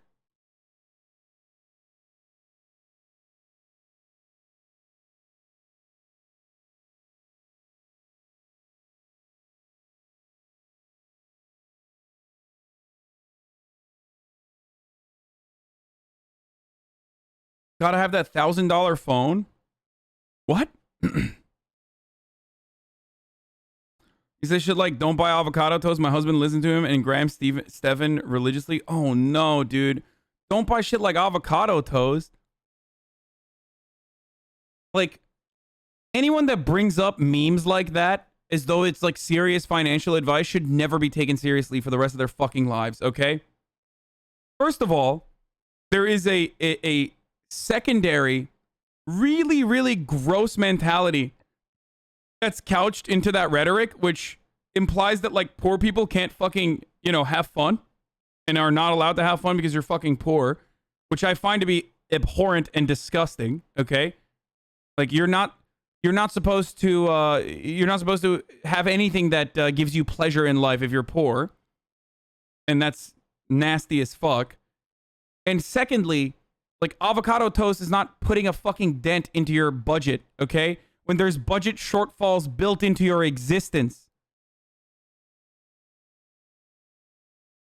like college education being so expensive and student loan debt being a gigantic burden.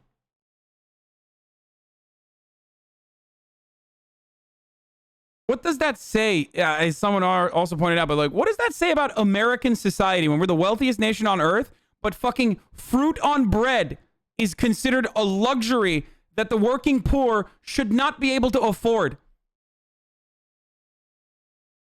Jesus fucking Christ, dude. We are doomed, okay?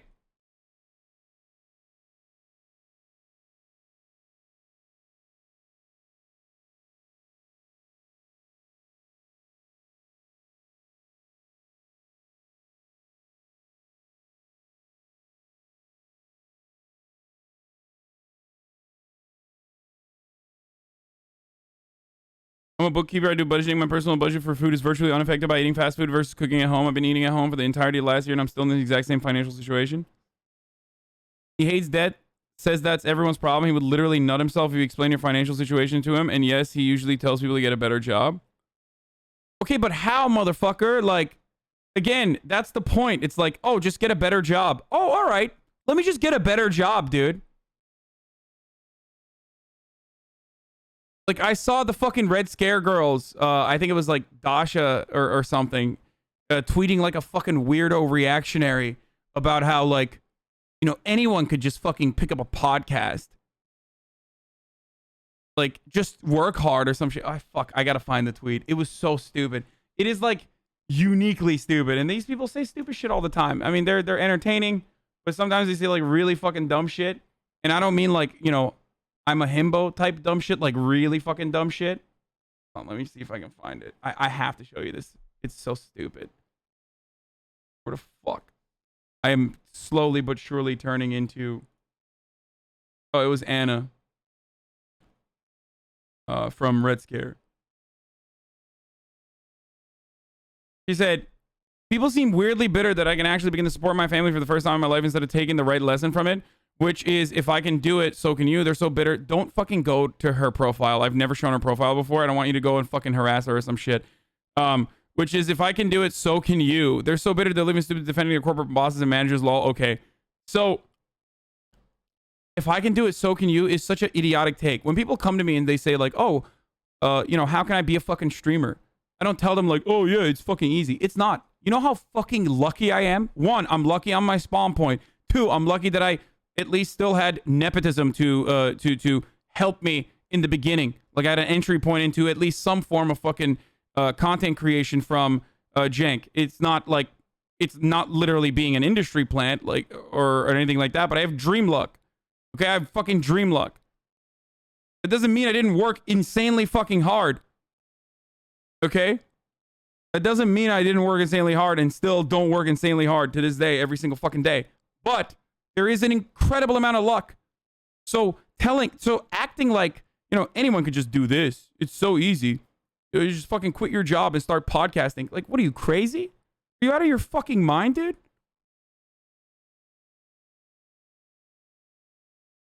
Just date another successful podcaster.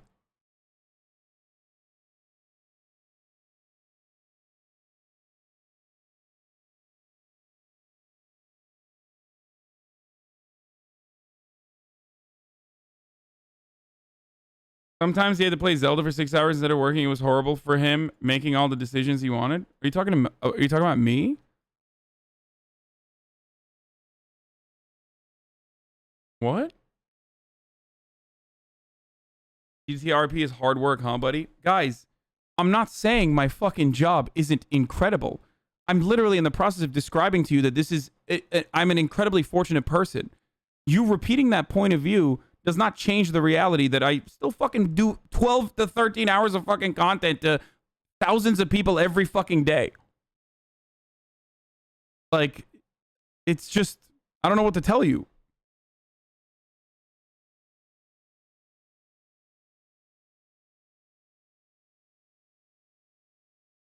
Oh no, says the millionaire.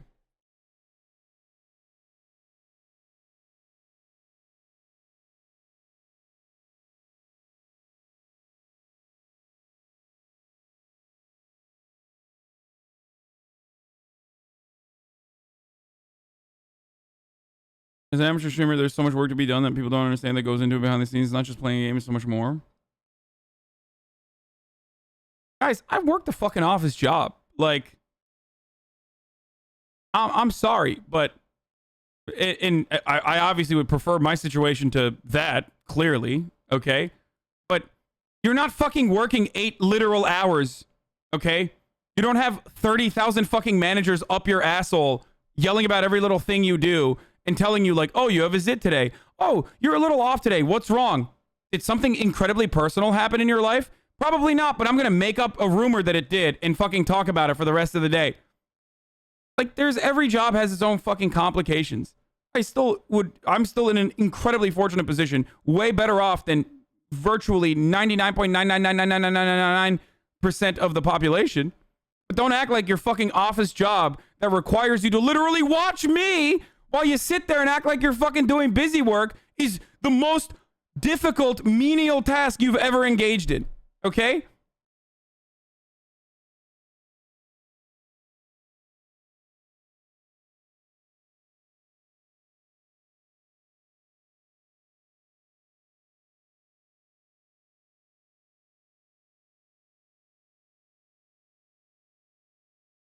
Yeah.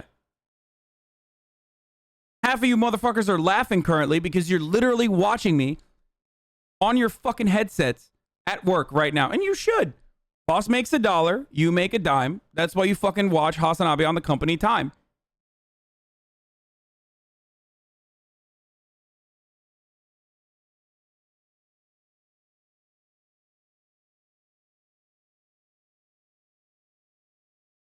I've worked in retail, manual labor, and an auto shop, and retail is by far the hardest job I've ever done. Like, I don't even agree with, there are streamers who used to do retail who say that streaming is more difficult than retail because you have, again, customers that are incredibly fucking annoying and stalker-like and think that it's allowed. And I don't believe that at all. Remember, we had this conversation before. I think retail is incredible, way more difficult than this. Like, people shit on you. People literally exercise their insecurities, unload their insecurities onto you. They get shit on all day by their bosses, and then they come to the fucking restaurant to shit on you. To be your boss for a brief moment.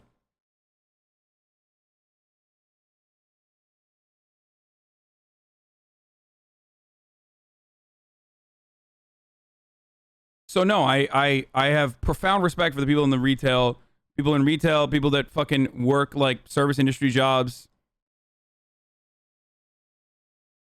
100%. But there's a lot of fucking like mid-level managers who are like, oh, you call what you're doing a job? Try fucking acting like you're working on an Excel spreadsheet for 12 hours. Like, shut the fuck up, dude. I did what you did. I mean, it's still shitty because ultimately you're still alienated from your labor. And ultimately, you're still doing something that's completely fucking meaningless, and you're getting paid a wage to just run out the clock all fucking day long while you maneuver through weird social interactions with people that you normally would not want to be around, while you fantasize about fucking that one girl at work that you're never going to fuck, and you shouldn't. Okay? That's fucking working an office job for the most part, knowing that your job could very easily be replaced by artificial intelligence tomorrow. But for some fucking weird reason, your corporate overlords have not recognized that reality. Because, and here's the real reason why they haven't recognized that reality, because you're cheaper than the fucking AI. That's it.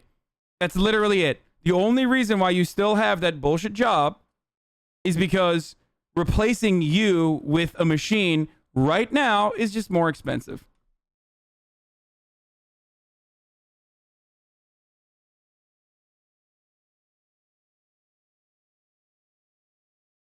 That is uncomfortable as fuck. Please stop. It's the reality.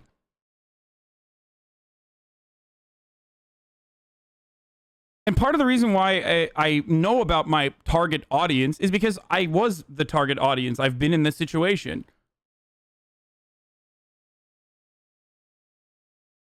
I worked at Toys R Us for $8.75 an hour, and I still have nightmares about it 10 years later. Not retail, though.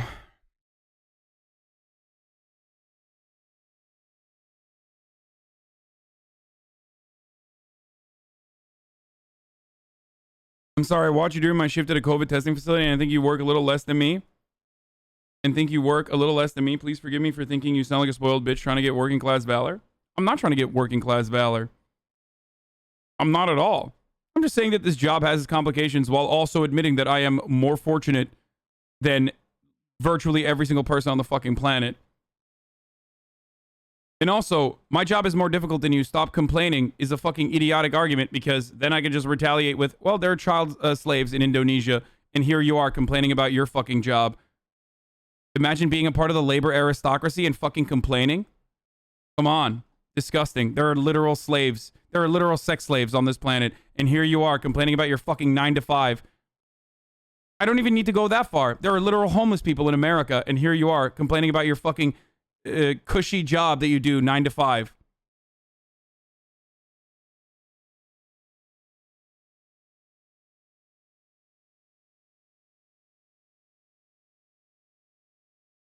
Anyway, now that I've done that, top of the hour every hour, it's time for the second ad break of the day that I forgot to run again.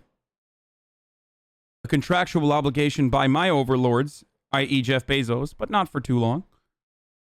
6-second ad break. If you want to avoid them, you can subscribe, which will come down to 2 cents an hour by last year's performance standards. If you subscribe with a $5 subscription, that is, or for free by connecting your Amazon Prime account to your Twitch account, which would be 0 cents an hour. That is what that content gets back to you on.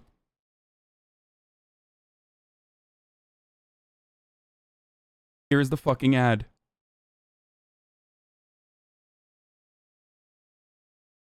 Or ad block, which is free, but apparently fucks up all different sorts of things.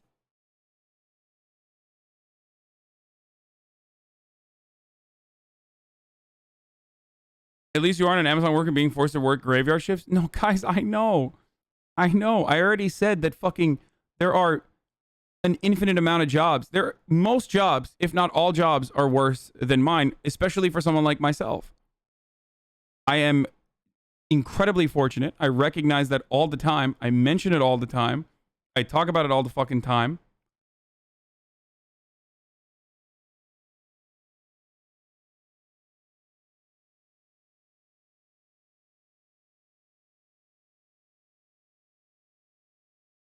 But I don't know what else to say. Like, I still work.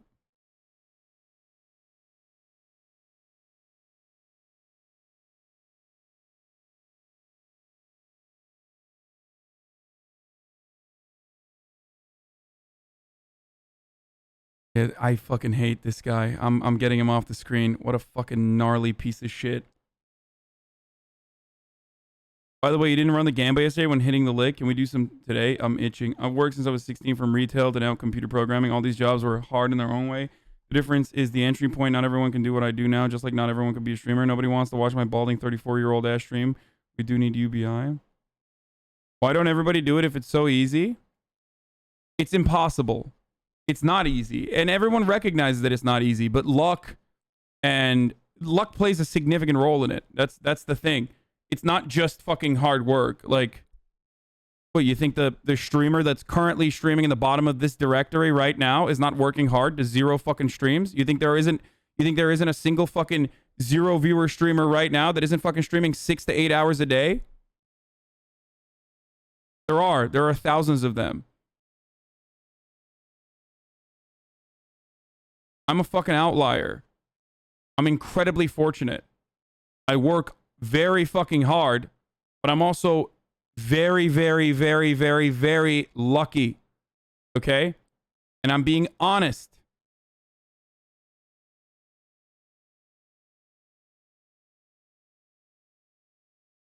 I work hard, I work smart, but also on top of that, and more significantly than most of those factors, is that I'm insanely fucking fortunate. So I get very upset when people that are that fortunate, okay, act like it was just a consequence of how hard they fucking worked.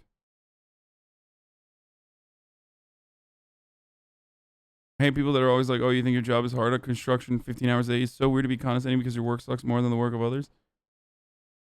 People forget your job doesn't stop after you finish a 14-hour stream. I mean, yeah, but still.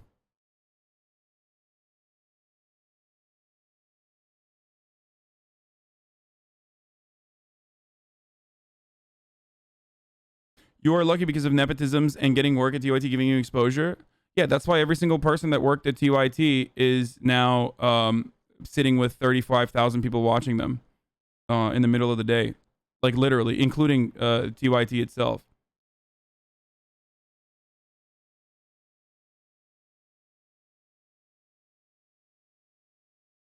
Like, straight up. Also, I literally acknowledge that, by the way. I acknowledged that in the beginning of the conversation. So I don't know why you consider that to be an own.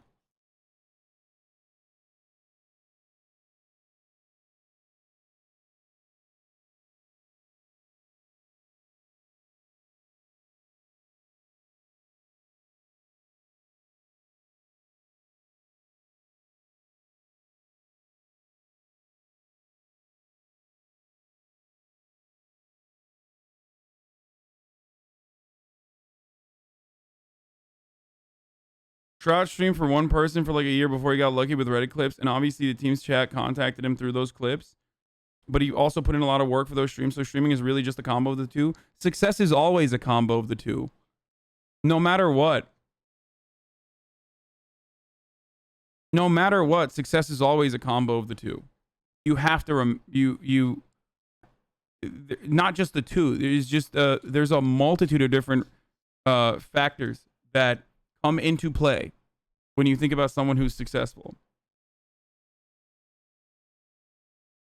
And it's never guaranteed.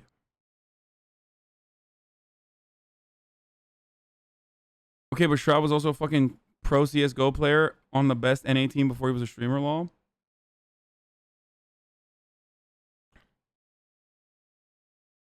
I think if Hasan was ugly, he would have less than half of his current viewership. No, that's just your own personal insecurities coming out in a very weird way. I like that so many people also are showing their asses by saying probably, though. Guys, we've literally tested this. There is no reason to even have this conversation. We straight up tested this.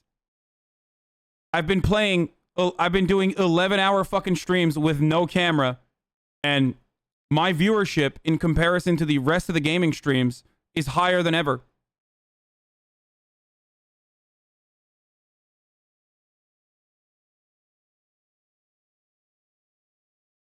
It's still half your normal count. Yeah, but that's just because it's gaming, not because of my fucking face. And it's still higher than the rest of my gaming streams. So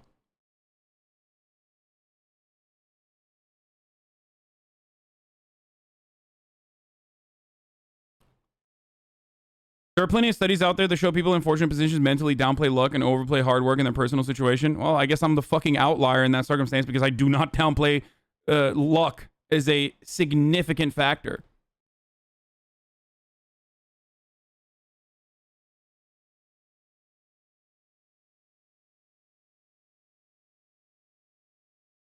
What the fuck? Because people know how you are. Wait, oh shit, I accidentally timed them out. Fuck.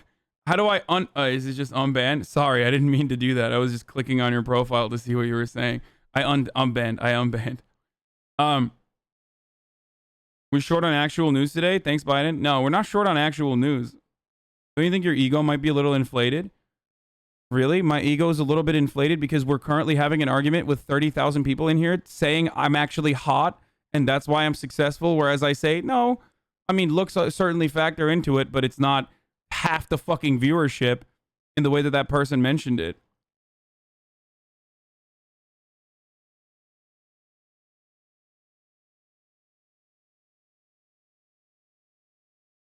It's hard. It's hard. I'm currently having a stun lock where people are saying, no, you're really fucking hot, and that's why you're so fucking successful.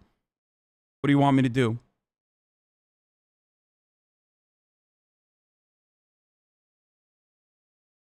Also, I recognize how fortunate I am. My physical appearance is a part of that.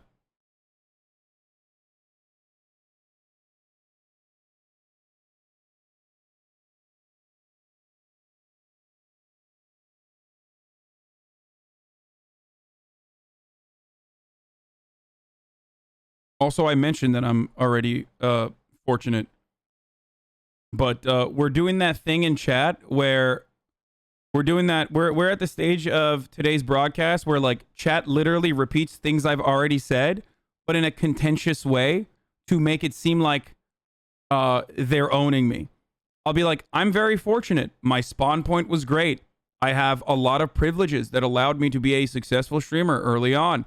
I was insanely fucking lucky. Sure, I worked hard.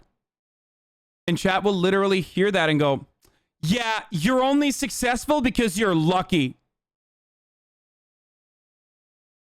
Okay. Well, that was the argument that I was making anyway. So let's get to a person who has never been lucky and is just a hard worker, Mike Huckabee. Let's see what this ad on Newsmax had to say. News. Mike Huckabee's education company wants to help your family to celebrate President Trump and all that he has accomplished as our president. For a limited time, you can get the Kids Guide to President Trump for free. This fun kids guide will help your kids learn all about the president's greatest achievements. What's more, it's part of a very special gift bundle that includes a free kids magazine and free video lesson too. To learn more and order the Kids Guide to President Trump gift bundle, just visit freetrumpguide.com. That's There's no way this is real, right? Grandparents, great news. Hey, grandparents, great news. Mike Huckabee's education company wants to help your family to celebrate President Trump and all that he has accomplished as our president. Honestly, like, America's so awesome. Because, like, the shit that we see in North Korea that happens because they're in a dire situation as a consequence of being shut out from like the global marketplace and all geopolitical conflict that they're involved in.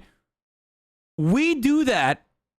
We do the excesses of hero worship and idolization of our figures, our political figures. We do that to ourselves on purpose for funsies. Okay? Like, people, if this was Kim Jong-un, okay, and someone recovered this as an artifact from North Korea, everyone would be like, ha, look at these fucking crazy people and their indoctrination. We are literally doing it to ourselves for funsies. It's great.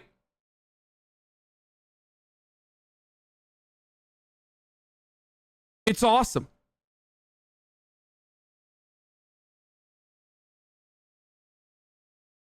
I can't. Wait, where did the link go? That was a terrible link. I'm American, but I grew up in London. Holy shit, when I learned that this is pledge every day in schools, I was shocked.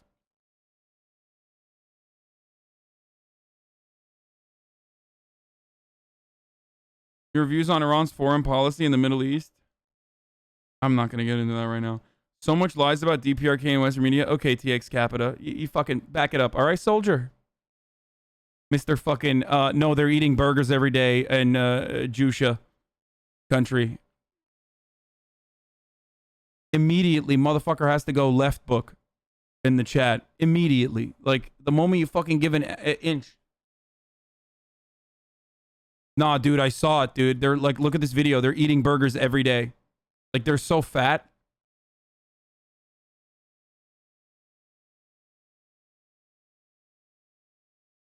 Yeah, juicer country.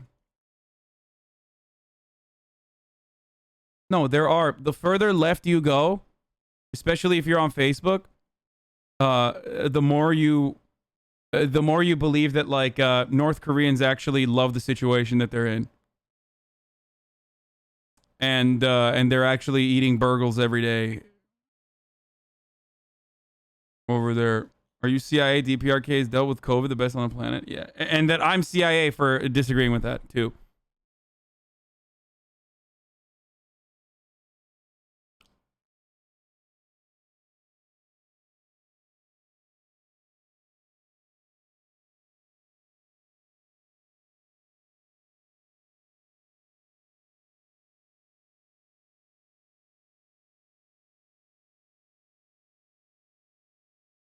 There was 100+ car pileup in Fort Worth this morning.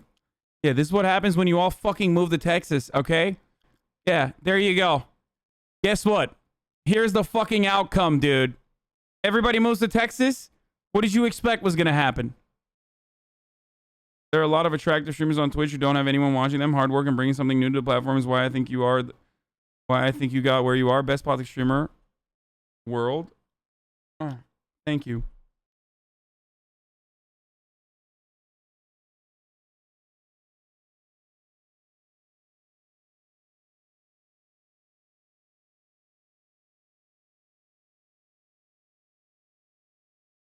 $100 pileup. This is crazy. Do people fucking die? I don't want to look at it if there's like actual TOS and shit in there. 5 dead? Oh, Jesus Christ. I didn't know. I'm sorry. Holy fuck.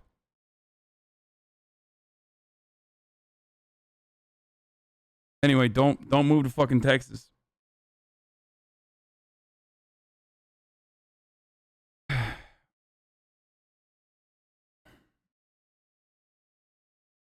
Dude, you're criticizing Western propaganda by preaching anti-Western propaganda? Yes, you're right. Indoctrination and idolization of figures is happening in like Eastern countries like North Korea and shit. Only is a product of Western propaganda that like literally doesn't happen. You're correct. I totally made that up.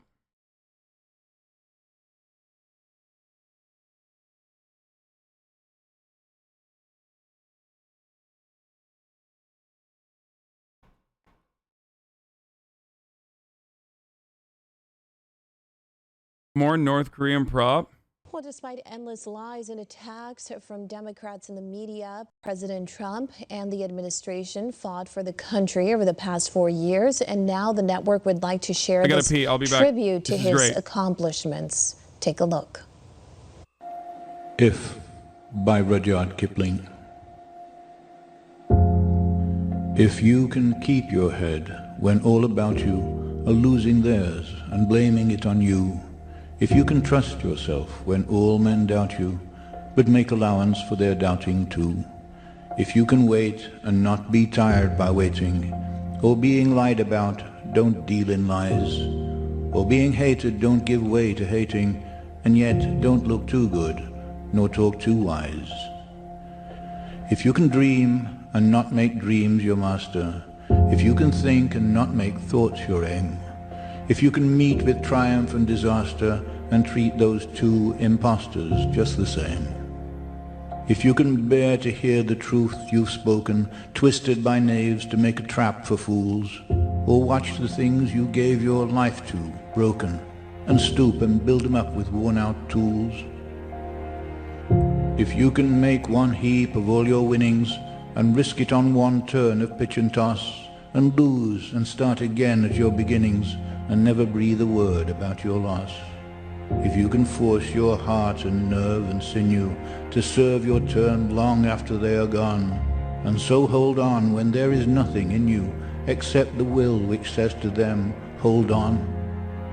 If you can talk with crowds and keep your virtue, or walk with kings nor lose the common touch, if neither foes nor loving friends can hurt you, if all men count with you, but are none too much, if you can fill the unforgiving minute with 60 seconds worth of distance run, yours is the earth and everything that's in it. And, which is more, you'll be a man, my son.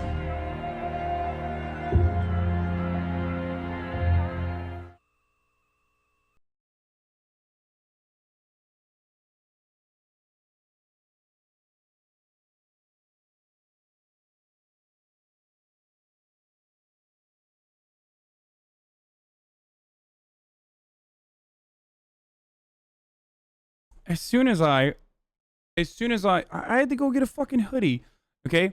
As soon as I'm no longer immediately right in front of the camera while the fucking video ends, everyone loses their minds. Like, back in the day, you used to celebrate Hermie, okay? You used to celebrate Herman.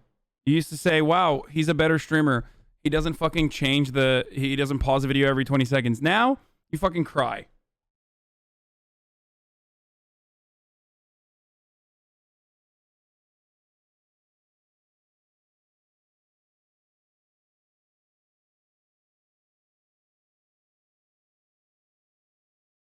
Where was his accomplishments? Just B-roll of him visiting shit? Nerve and sinew to serve your turn long after they are gone. And so hold on when there is nothing in you except the will which says to them, hold on. If you can talk with crowds and keep your virtue, or walk with kings, nor lose the common touch, if neither foes nor loving friends can hurt you, if all men count with you, but are none too much, if you can fill the unforgiving minute with 60 seconds worth of distance run, yours is the earth and everything that's in it. And, which is more, you'll be a man, my son.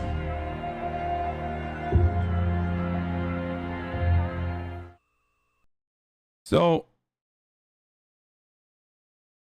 here, let's watch this. 우리 당과 국가 군대의 최고領導자 김정은 동지께서 미 합중국 대통령과의 역사적인 첫 I couldn't find a better one. 상봉하여 평양을 출발하셨습니다.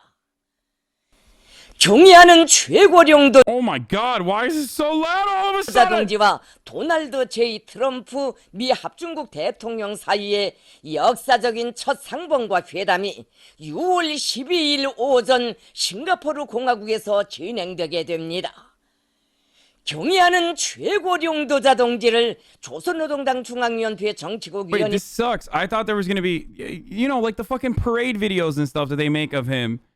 That's what I thought they were gonna show. 당중앙위원회 부위원장들인 김영철 동지, 리수용 동지, 조선노동당 중앙위원회 정치국 위원이며 외무상인 리용호 동지, 조선노동당 중앙위원회 정치국 후보위원임.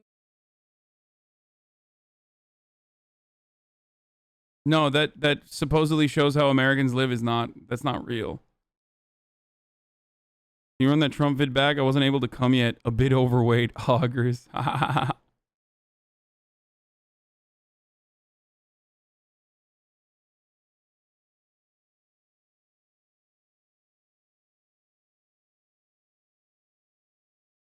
Have you covered any news about the violence towards Asian Americans, especially in the elderly in America? That's been happening a lot lately. I'm Asian American myself. We're not getting any media coverage over the murders of elderly Americans, Asians in places like the Bay Area.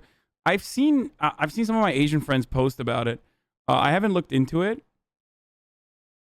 자고 새로운 혁신과 전쟁을 But I'm 법적 okay. This is mid as fuck. I thought we were going to watch like the fucking parade ones and shit. Anyway, whatever. The idolization is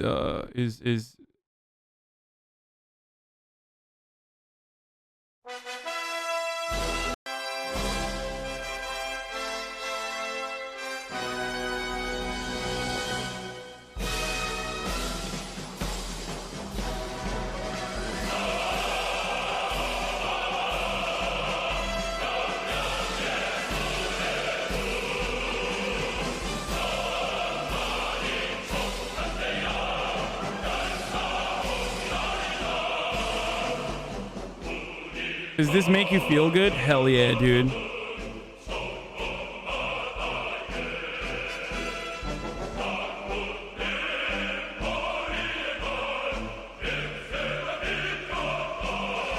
Fucking gets me hard.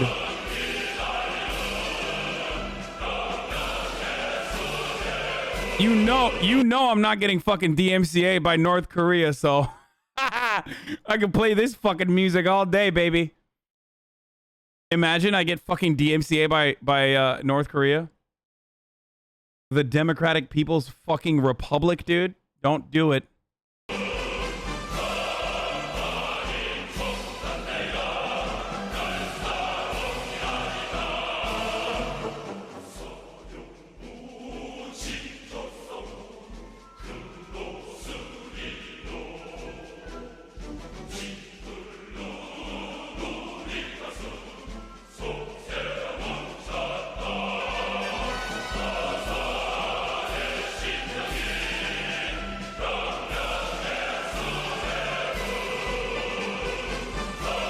But did he get DMCA by them instead of ICBM? Okay, dude.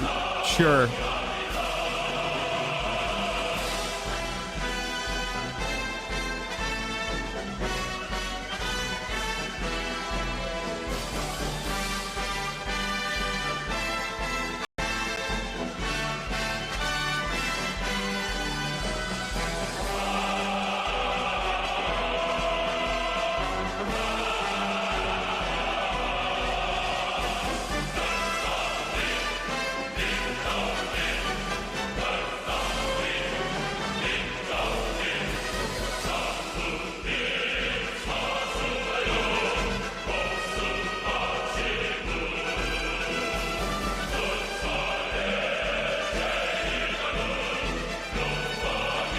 You realize the U.S. killed millions of civilians in the Korean War, right? They dropped more bombs on the DPRK than all of the U.S. bombing during World War II. Yeah, what? How you think that doesn't factor into the argument that I make about why DPRK is currently the situation is in the situation that it's in? Yeah, okay, but that's not. When I criticize North Korea, I'm not fucking avoiding that.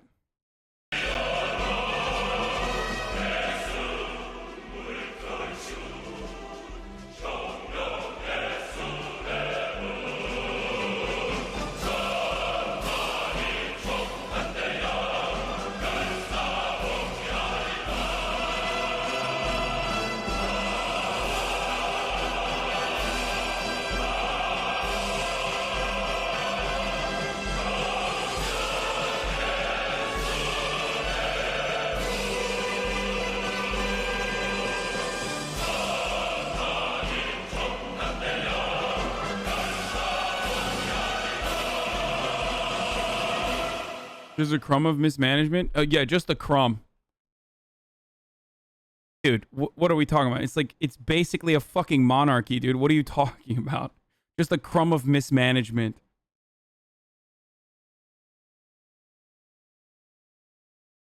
Just a little baby smidgen.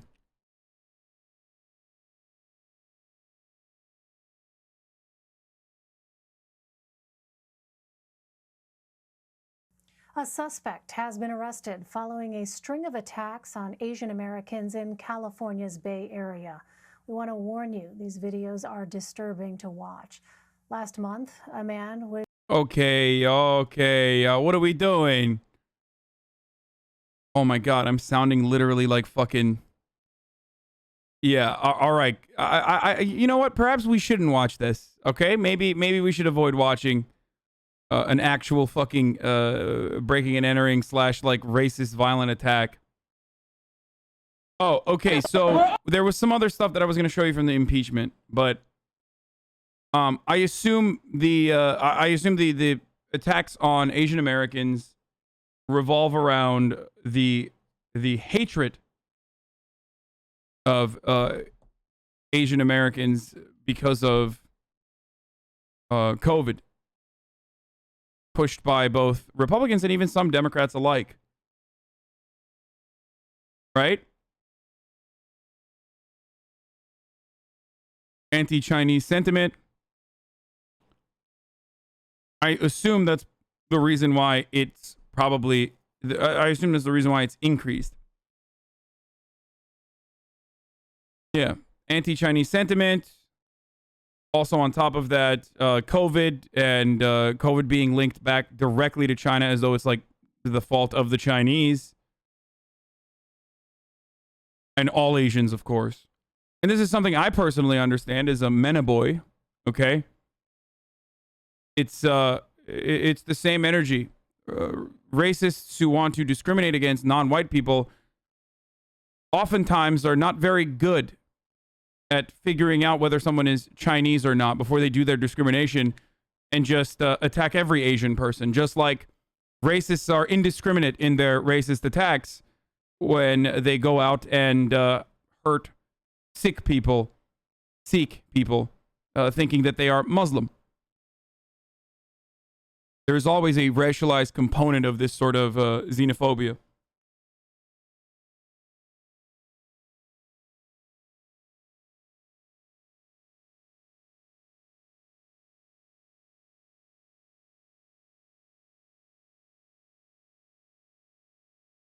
We got a watershed moment going on right now. There's a video of Jim Cramer, who's a hedge fund manager, that was deleted, but I can't post links. I got DMCA'd and this is censorship. What?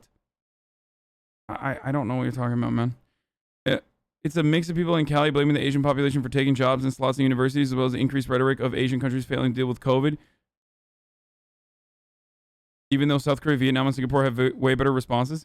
Wait, every Asian country has a better response to COVID. Every single Asian country has done a better job. Is there even an exception to that?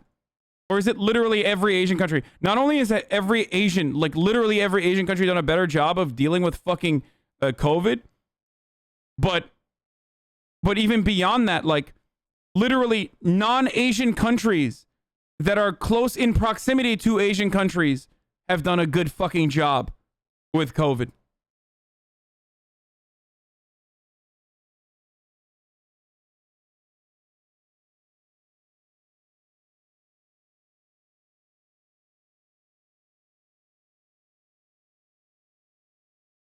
Also, because the close to the Lunar New Year's, older Asians go withdraw tons of cash, making them targets for violent robbery. Oh yeah, that's true. But in order for someone to know that, then it wouldn't be a hate crime, right? Because like, in order for someone to know that, like, you would have to put a lot of fucking thought and effort into knowing like Asian culture or Chinese culture. So that wouldn't be a fucking hate crime. That would be someone robbing an Asian person, like assuming that they're gonna have more money. Nah, most Americans know. Really?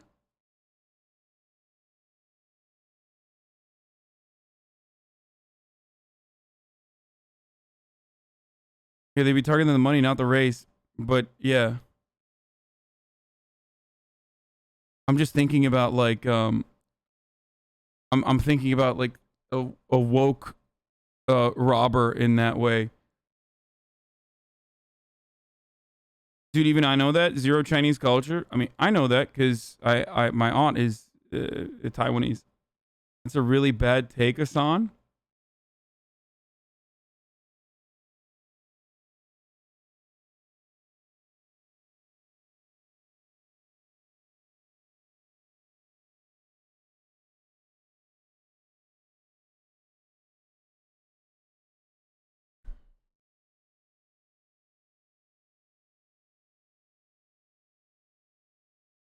I never knew that law. Back when I ran on the streets, I never say, hey, let's go rob the Asians because it's close to New Year's.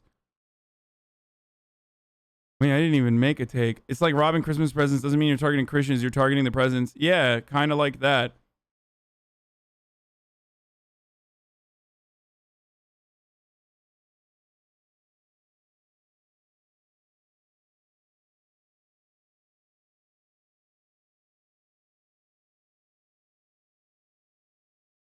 Black on Asian violence has been happening in the Bay Area for decades, way before Trump and even COVID. Asians are targeted for being less likely to fight back, call the police, carry large amounts of cash in their homes. People that are educated about other cultures can't be racist. Percentage head Kappa. No, I'm not saying people educated about other cultures can't be racist, but people who are targeting Asian people specifically to do a hate crime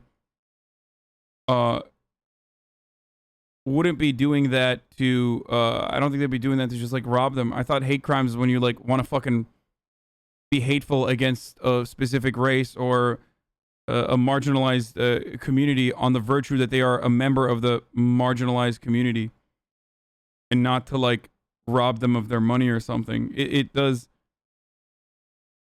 seems similar to, as that person also said, like someone targeting people at like Black Friday. You know what I mean? Knowing full well that they're going to have a lot of gear on them after they go shopping. The motive in that circumstance is not driven by racial animosity. It's still a horrific crime, regardless. But I think but there is also specifically outside of that an increase in hate crimes, okay, which are racially motivated. That was the point I was trying to make.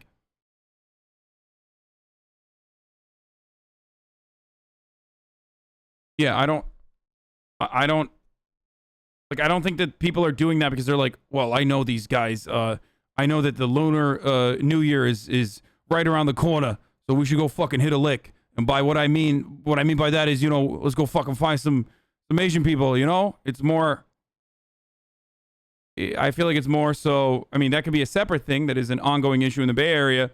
But then also on top of that, I feel like people are like, oh no, fuck these Asian people. Like, they are responsible for COVID. Like, fuck them. That sort of thing.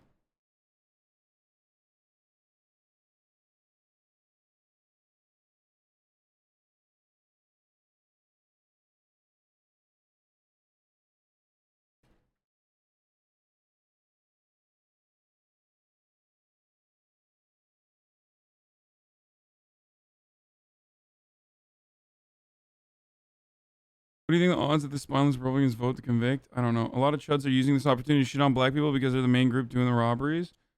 Oh. Nah, not surprising that people are doing that. No, seriously, because the New Year's a lot about giving money. No, I know.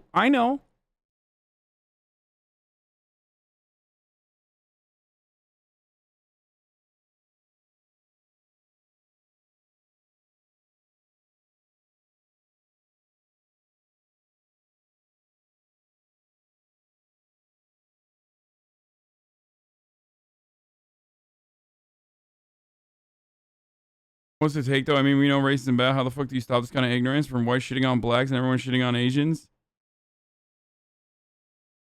Well,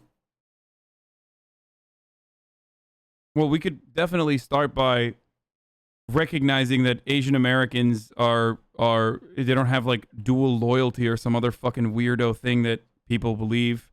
One way to do that is by integration. It's the same concept as any other form of bigotry and racism. You fix it by integrating.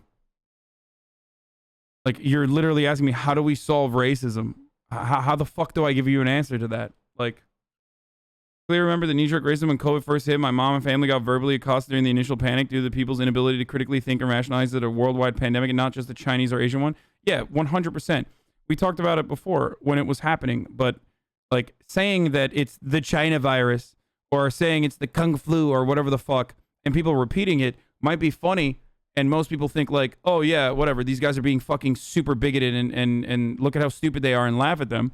But there is still a consequence of that, because there are actually very stupid fucking people who are like, oh no, it is literally the Asians that are responsible for this.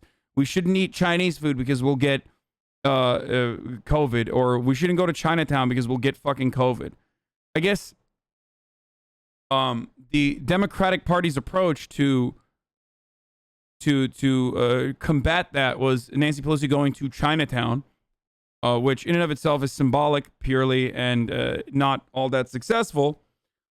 And even that was used against the Democratic Party, where they then followed that up by saying like, look at how fucking stupid Nancy Pelosi is. She went to Chinatown and like hugged Chinese people. It's like, okay. Yeah, she's stupid for going to Chinatown in America, okay? Not because she went to fucking Chinatown, because Wuhan is now better off than fucking Chinatown, okay? But not because she's not dumb because she fucking went to Chinatown and like hugged Asian people in the middle of a fucking pandemic. Does that make sense? The irony is that Asian countries have dealt with this issue significantly better than we have. And it's not Asian Americans that you should be afraid of. It's fucking Americans that you should be afraid of. Integration equals assimilation. Yeah, suck my dick. That stuff is really stupid. All right, shut up. Shut up. Yeah, you're literally talking to the most integrated fucking American immigrant. Like, look whose community that you're in. Stop saying shit like this, okay? I don't mean literally fucking erase people's cultural identity when I say integration.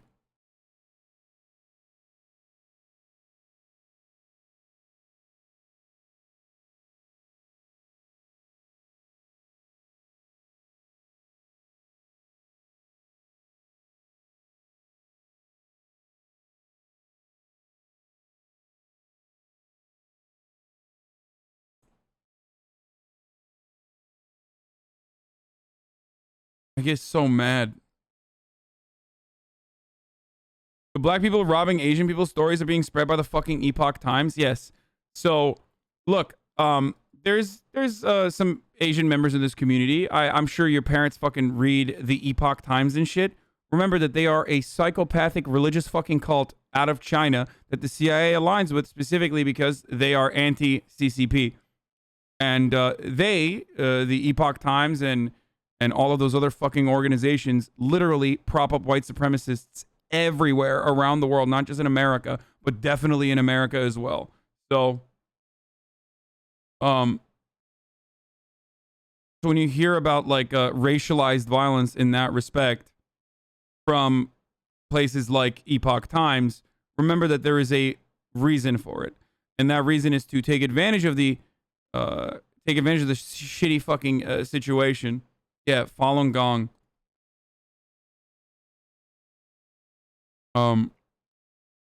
The Epoch Times is funded by Falun Gong. Yes.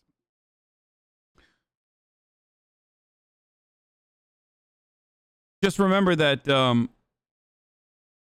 all of that sort of violence is created as a consequence of people's material conditions, and don't let your parents get unnecessarily racist towards black people.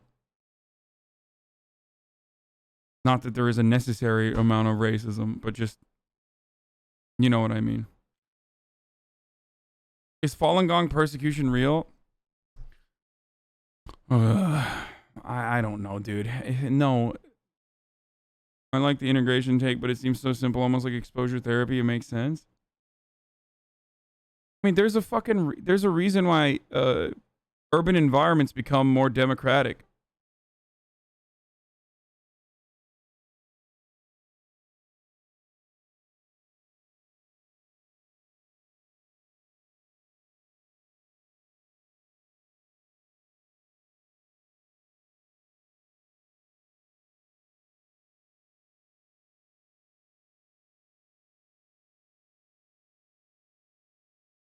If there's anyone you should be afraid of, if people were honest about what was going on with community spread, the fucking community that you should be afraid of are Americans, okay?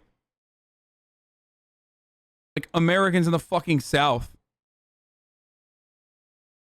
But no one would do that because that'd be psychotic. You'd have to run away from Americans wherever you see. If that sort of discrimination was actually for self-preservation, you wouldn't be fucking running away from Asian people. You'd be running away from fucking white Americans for the most part.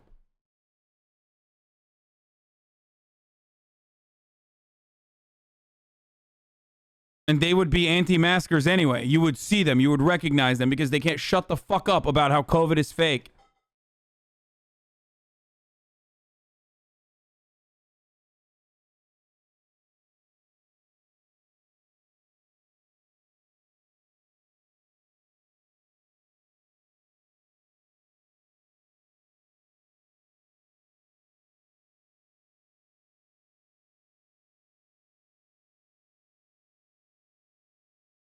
Anyway.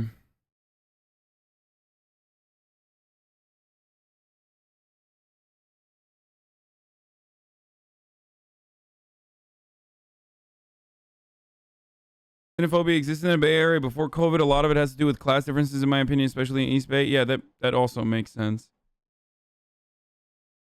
Antifa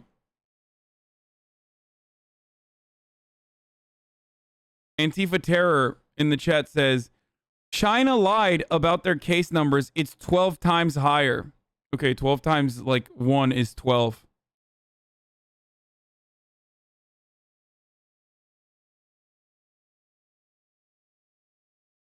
It's like saying New Zealand's new case increase is like 90%. This is devastating. We need to do something about it. And then you realize they went from like 1 to fucking 9. That's not a 90% increase, but you know what I'm saying. Yeah. They're 9 times higher. That would be 900%. Yes, I know. I fucked it up. Shut up.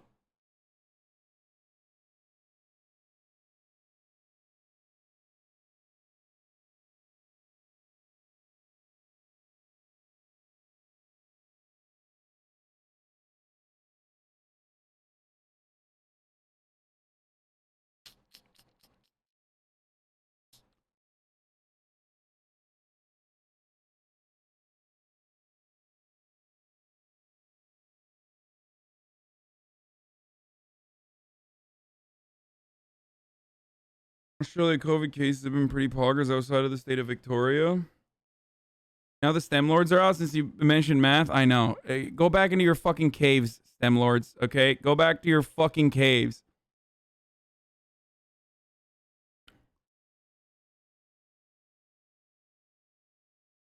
The American government taught me all numbers are not actually real. Well, let me teach you another thing then. Numbers are not only fake, but they're fucking Arabic lies, okay? Yeah, arithmetic, Arabic, sounds similar. The reality will shock you. Do your own research. Yeah. Goddamn Arabs. They're the ones who fucking invented math. Not all of it, but some of it. Enough of it. Number 0? I fucking hate that number. Algebra? More like Al-Qaeda. All right, let's watch this. Nancy Pelosi, hogs looking for Nancy Pelosi in the halls of Where are you, Nancy? Congress. We're looking for you. She's in jail. Nancy. Oh, Nancy. You and all the other rad-lib Twitter bitches love to praise this guy. Why did you fucking censor yourself from saying bitches? Love to praise China, but their case legit just randomly stalled at 82K and then dropped by like 90%. How does that make any sense? What the fuck, LMAO? I don't know, man. They're probably lying about it. You got it. Everyone died in China, so actually China is just one fucking crater now. You're correct. Like even if they lied by a fucking wide margin, there are certain things that you genuinely cannot lie about, right? Economic recovery is one of those things. So you can fucking cry about China lying about their case numbers all day long, but we saw the measures that China was taking in an effort to stop the fucking spread. We know what they literally do when there is even a single new case of COVID in a different region. So I don't know what to tell you. Like there's no way to satisfy your psychotic point of view. Okay? And it's not even just China. South Korea is a great example of this as well. Countries that have strict, rigorous COVID lockdown measures, countries that implemented them early on, and countries that engaged in contact tracing early on, succeeded. Okay? They fucking succeeded in stopping COVID spread. Vietnam is another great example. Okay? Australia, New Zealand, they did it. They fucking did it. The only reason why you're crying about this is because you can't cope. You don't want to cope.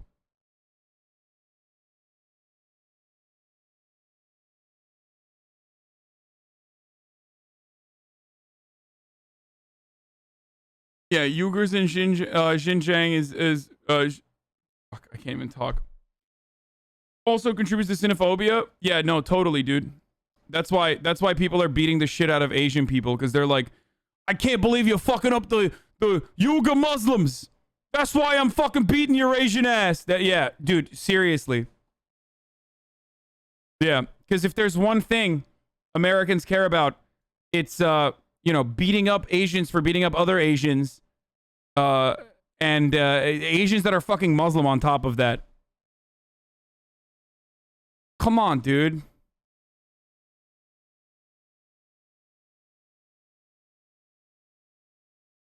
I'm defending the yogurt Muslims, brother.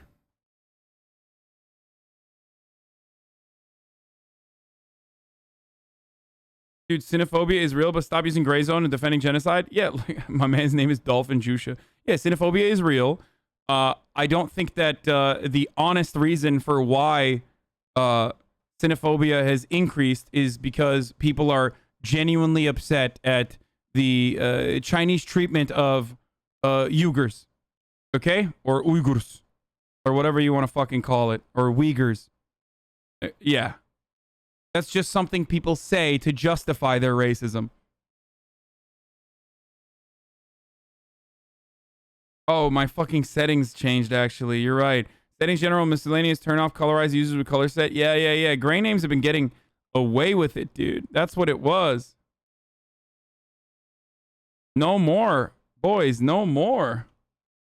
Now let's refresh this too. That's what the fuck was going on. I was like, why are there so many fucking colored names that are saying such stupid shit?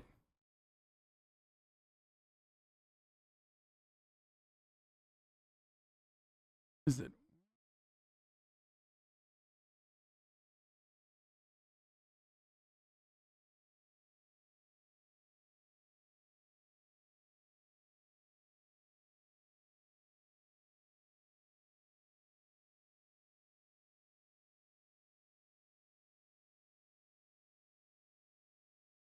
What am I doing? Did I miss it?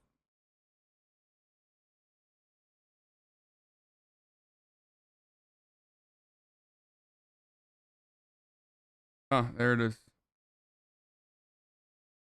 Got it. This is your discrimination against gray names? Yes, 100%. I discriminate against gray names. You already know. Okay. Could have finished the fucking video. Where are you, Nancy? Where are you, Nancy? We're looking for you. Yeah, there's no reason for, you know, AOC and Nancy Pelosi and people to like actually legitimately fear for their lives in this situation. Also, that guy's Antifa, as everybody knows.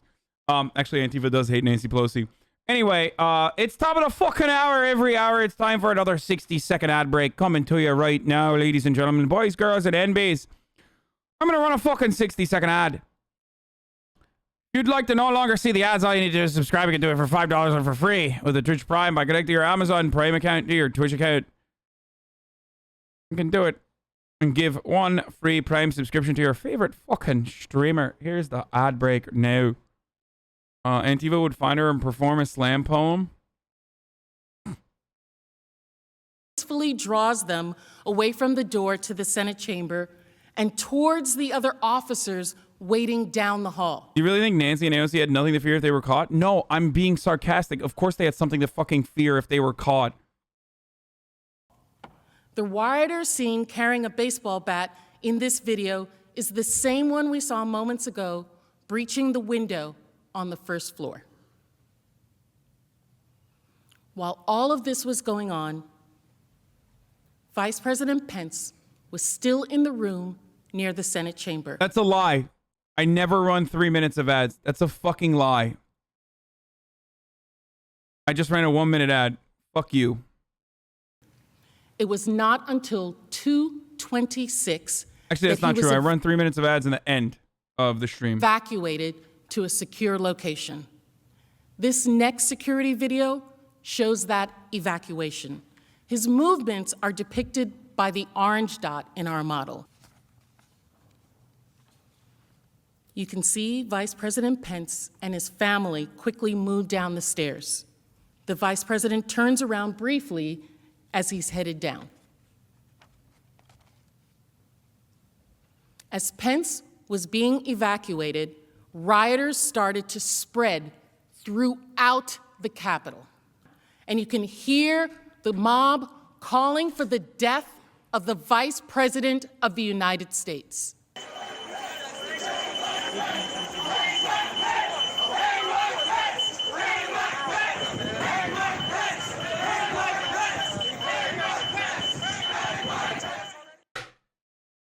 They're so fucking crazy, dude. It's kind of wild that they're so nuts. Anyway, let's see what the fuck is going on in this subreddit. All right, let's move on to some clips here. Move on to some fucking clips over here. All right, anything GTA-RP related. Nike's audio program is ready for use. Night is Leslie's wheelchair. Is there anything good here?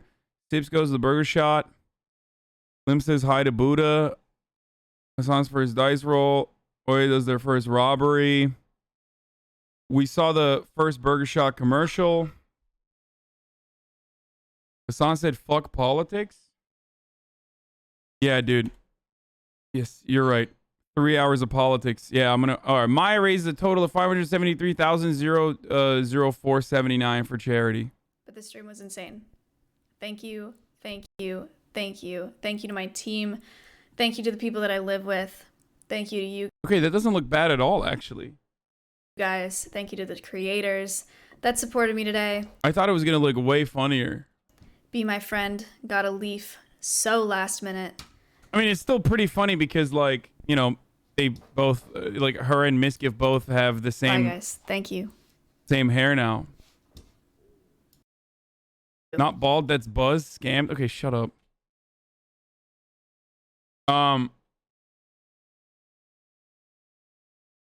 This was incredible. So for those of you who don't know what happened,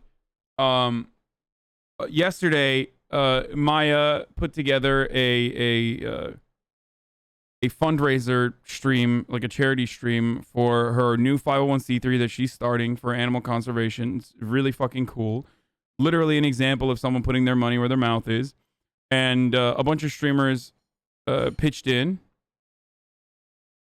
and they gave stuff that they own from their streams so that you know, they could be put up for auction. I donated my Trump cutout behind me. You didn't pitch in? What?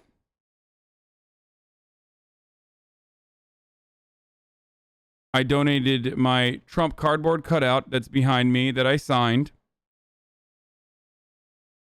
And anyway, while I was in the process of explaining that,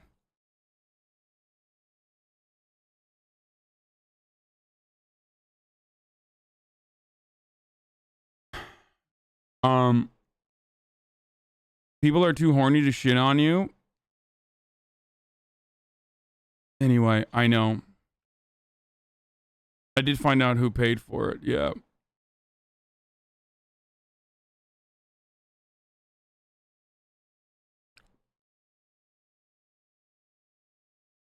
And some of the more notable things was Soda Shovel, which went for, I think, $30,000. I think Misgift bought it. A thing of dirt that Soda was also selling. And one of the funniest things was S-Fan's date. Like an hour to go on a date with S-Fan. And 1 hour with Shroud. So that was like the main attraction, I guess. And this is the events that took place. But Maya also said that she was going to buzz her hair if she reached $50,000 in support, which she did. And promises made, promises kept. I'm like, oh fuck, a mole rat. Oh shit, I gotta run.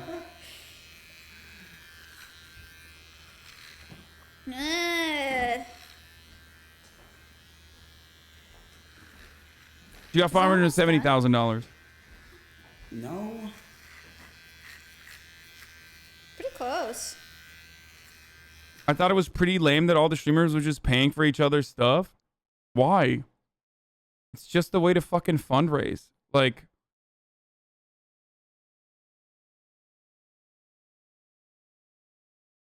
what do you mean? Why is it lame? Yeah, it's not like, dude, there's no way of winning, dude. I mean, there's literally no winning. I know. Like, people say it's fucking tax evasion. Okay, you know what? You're right. It's tax evasion. You got it. That's what they were doing. Like, you have to believe that, and I said this earlier today, but you have to believe that, like, what Maya is doing is bullshit if you feel that way. Like, and there's no way to fucking win. There's no way to win in this conversation because you have someone who literally puts their money where their mouth is and actually sets up a 501c3 for animal conservation, something she cares about. Okay? And then other streamers are like, oh, that's a fucking great idea. Let's help out in this fundraiser. And they make entertaining content while they're doing that. And people are saying this is tax evasion. And this is just a way to fucking like launder money or some shit.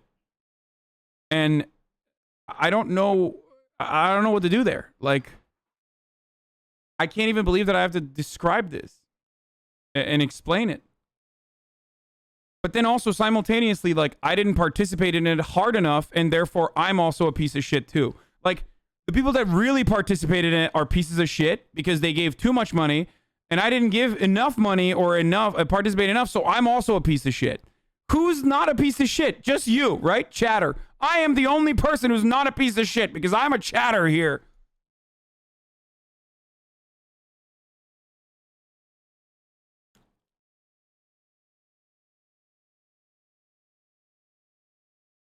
I don't even think it's a tax write-off because it was a capital fundraiser. No, it is a tax write-off. Well, it will be a tax write-off if Maya ends up getting the 501c3 status. It's probably currently in the process of being finalized. People are just being cynical so they don't feel bad about themselves? Yeah.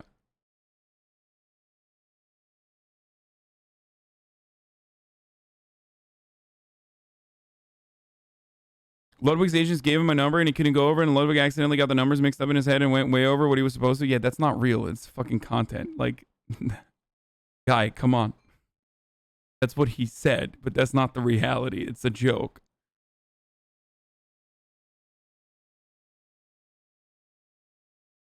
D has been saying that all week, that you don't follow your beliefs, that you don't donate. That's why you hear it all the time. Yeah, I know. It's the unironic train wrecks take.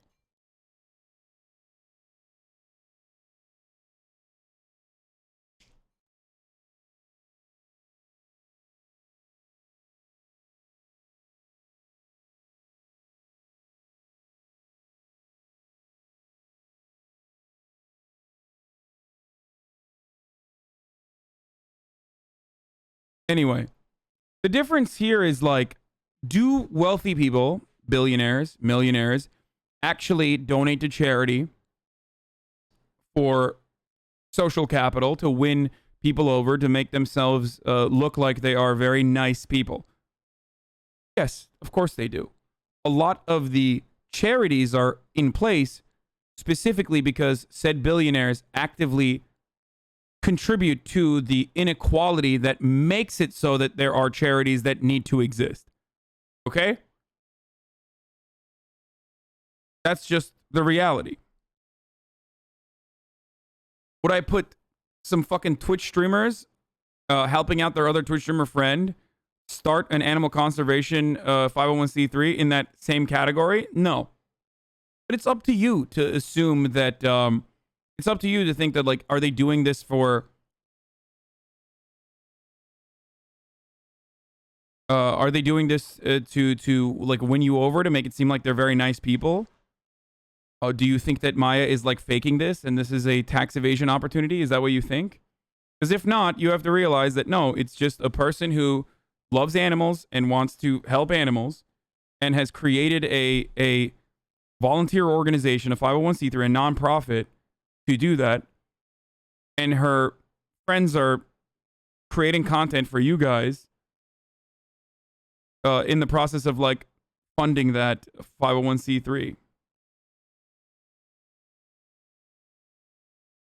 Wait, why the fuck are people shitting on Maya? I don't think anyone's shitting. I think there's just like, I think there are people who are very weird and just very upset. And this happens in, it happens in right-wing circles and it happens in left-wing circles as well. I think people oftentimes have their own personal shortcomings and they try to express the anger that they feel by turning it into like a political cause or something.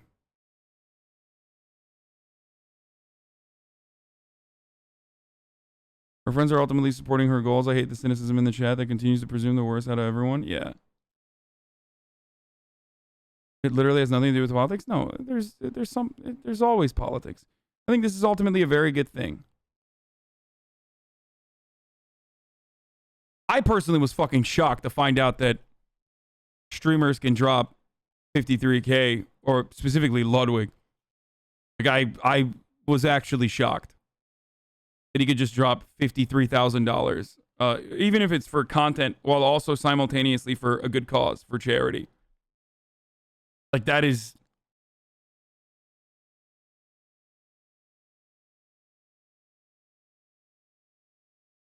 This is a lose-lose argument. Whatever you say, chat's gonna turn it negative. Yeah, I know. Soda was so mad. Yeah, like I can see like 30,000, but like 50,000 is fucking nuts.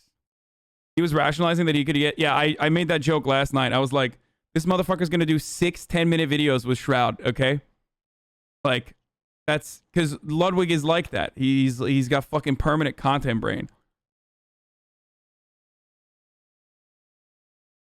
Soda modded Lud? Oh, I thought he banned him.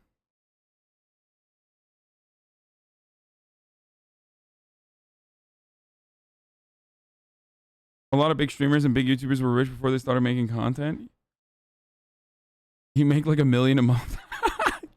No, I make like 10 million a month, actually. Get it right.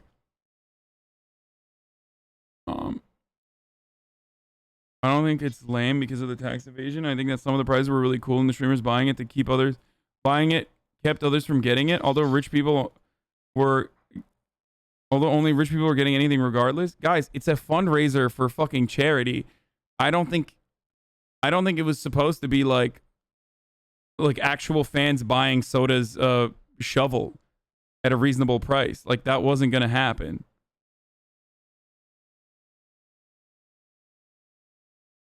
Most people have problems with Ludwig because he seems like he's trying to do business out of a charity event. He's just maximizing content.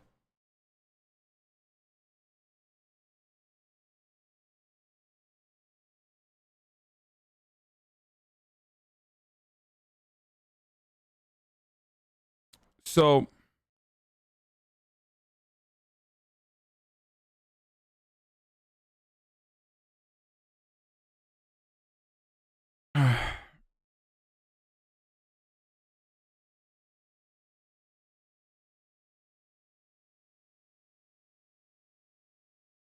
501c3s have been abused too much. I personally don't trust any unless I know the people personally or I've done thorough research on the distribution. Too many rich people hide behind them and use them as their piggy banks. This is absolutely correct.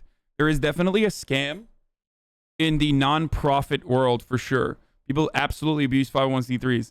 I don't think Maya is one of those people. I think she's legitimately interested in helping fucking animals, dude. That's it. And she has been from the start. So I don't think she's like setting up a Coke style subsidiary or like a think tank or something. Or she's not like the NFL as a non-profit organization.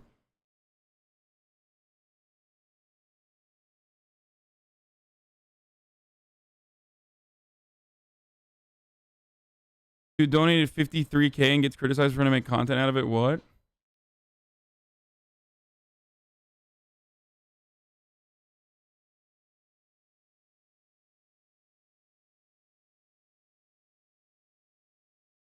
You always have defended your friend / streamer and shit on us, the innocent chatters. Isn't this discrimination? Discrimination? By the way, you look good today, Daddy. Yeah, I'm discriminating against chatters. Yeah, also she's been doing this for a long time, way before she was streaming, so it's kind of wild. Nonprofits are statistically more susceptible to corruption. I don't know about that, but I mean, I don't know if that's a thing.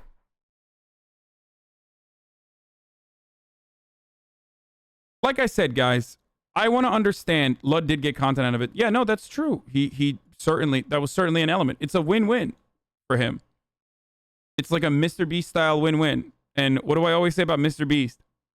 Like, there's certain things that he does that I feel icky about, that I feel like is kind of weird when he like does like these extravagant things to like a poor person in his immediate vicinity that he has a fucking camera to the face of. And then there's certain things that he does that are like funny and fun and shouldn't be taken super seriously, like giving people free fucking burgers and money at the same time, right? And what Ludwig did would fall into the non-icky category where he's making content and it's a win-win because ultimately he's doing a good thing overall. And that's it.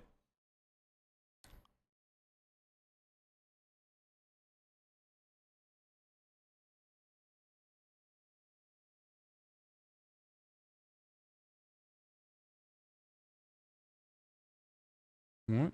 Hasan's becoming a great RPer? What is this? No, hold on. He deducted most of her life to helping animals, but she eats meat. Yes, I'm vegan. How did you know? Oh, I know. 50K worth of content is worth it.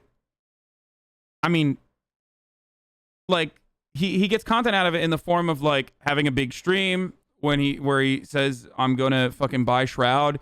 He makes a bunch of YouTube videos out of it that are gonna go viral. It's a win-win. It's not a bad thing at all. He's not hurting anybody.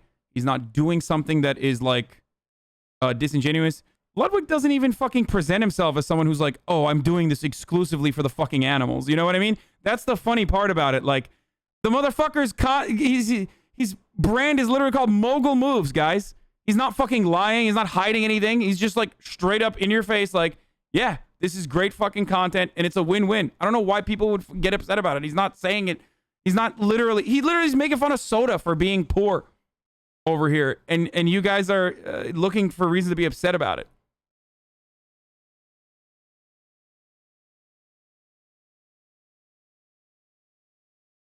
Yeah, the only person that got fucking hurt in this process was Soda, who is a poor bitch, apparently.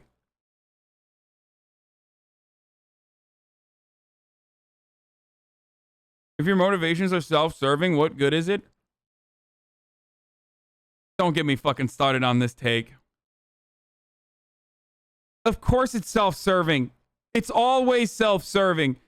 At the very least, it's fucking self-serving because you feel good, because you feel like you're helping poor people. That's still, to some respect, self-serving. It's just a matter of how self-serving is it.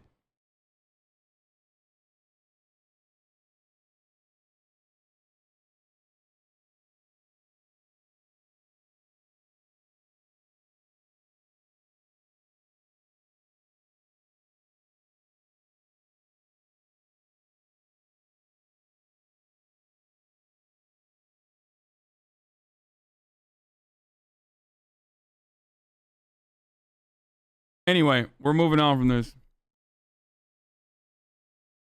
DH makes this argument that you can't do good things and feel good about them and question it. What?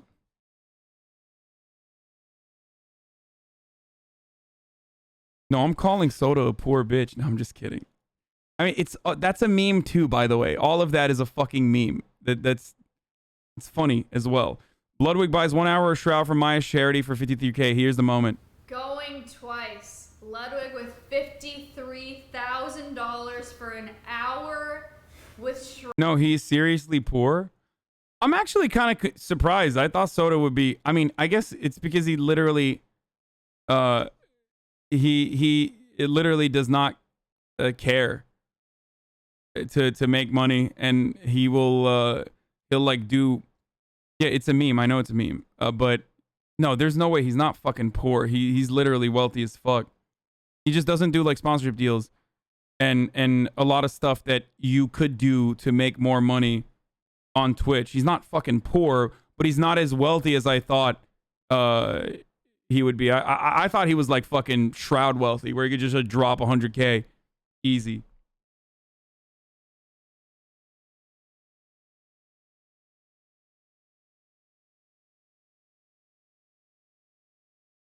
He owns 2 houses in Texas and has been streaming 10K plus viewers since 2012. I think Soda would make a YouTube video about it and get a return on investment. It's not worth 53K. I think his brother helps him manage his finances. Shroud has mixer money. He's smarter with his money than a lot of other streamers. What the fuck is this folder? Don't worry about it. Why is everything so low, the audio? Don't worry about it. It's fine. It's just like a meme. It's like a meme folder. It's just a meme folder. Open it. Fine. It has a clip in it. It has a clip in it. Okay? It has one. You can't see it. It has one clip in it. It has one clip in it. I have to pee so bad. Fine. I'll show you what's in the fucking folder. I'll show you what's in the folder. It's just a clip. It's just one clip. All right. Who else do I need to put on this list? That's like, I guess Ludwig is, to me, newer, because I never heard of him until recent. I'm done getting the pictures. I'd put him in an A. It's just a clip. It's just does his own thing, really fucking funny. It's just a. It's an accent. I didn't even mean to put it. It's not a big deal. You guys are making it. I gotta pee. You guys are making it weird. You always make it weird. Yeah. He sells shirts at the lowest possible price with a 40% discount, so people can get his shirts for like $8, and he makes close to nothing off of them unless they forget the code poor. Yeah, no, I know.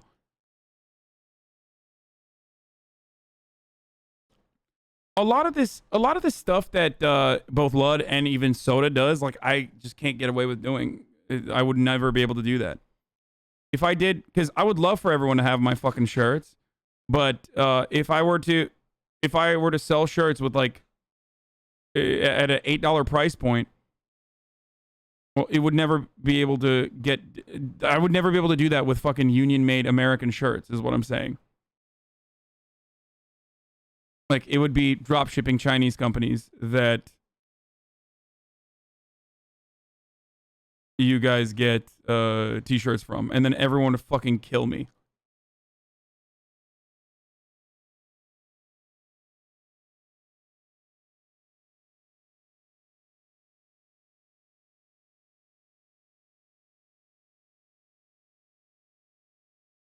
Is represent a union? Yeah, the shirt. No, represent is not union, but they work with union contractors.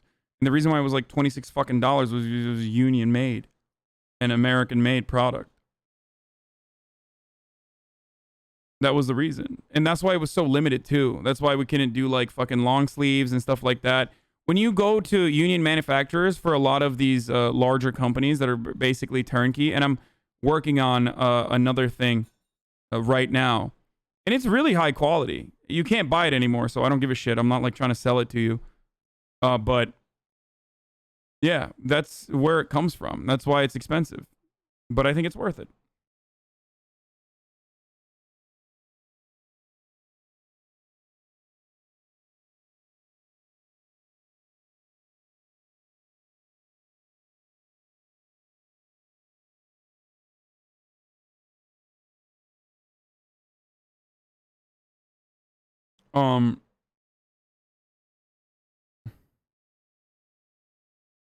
Anyway, it's start a union designer company. Yeah, let me just do that from the top.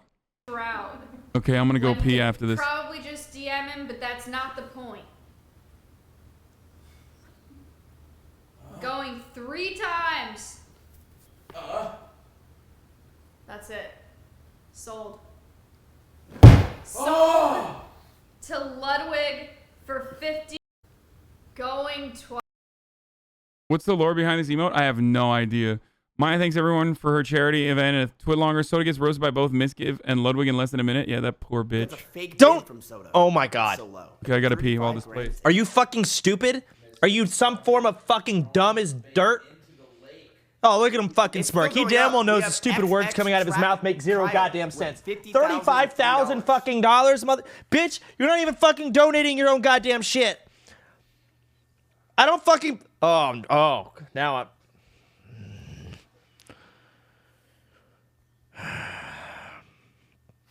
Ludwig literally went live just to do a stream called Buying an Hour with Shroud. He literally went live for an hour just to do this. That's called the mobile move, baby. I can't fucking type. That's what we call those in the biz. Yo, is Soda out? Yes, I'm fucking out. Fuck you, you stupid bitch. This is the quietest it's been in this room. He's watching Yes, me. I'm fucking Poor. out. Fuck you, you That's a fake Don't. bid from Soda. Oh my god. So low. At 35 grand. It's Are you fucking stupid? Are you some form of fucking dumb as dirt?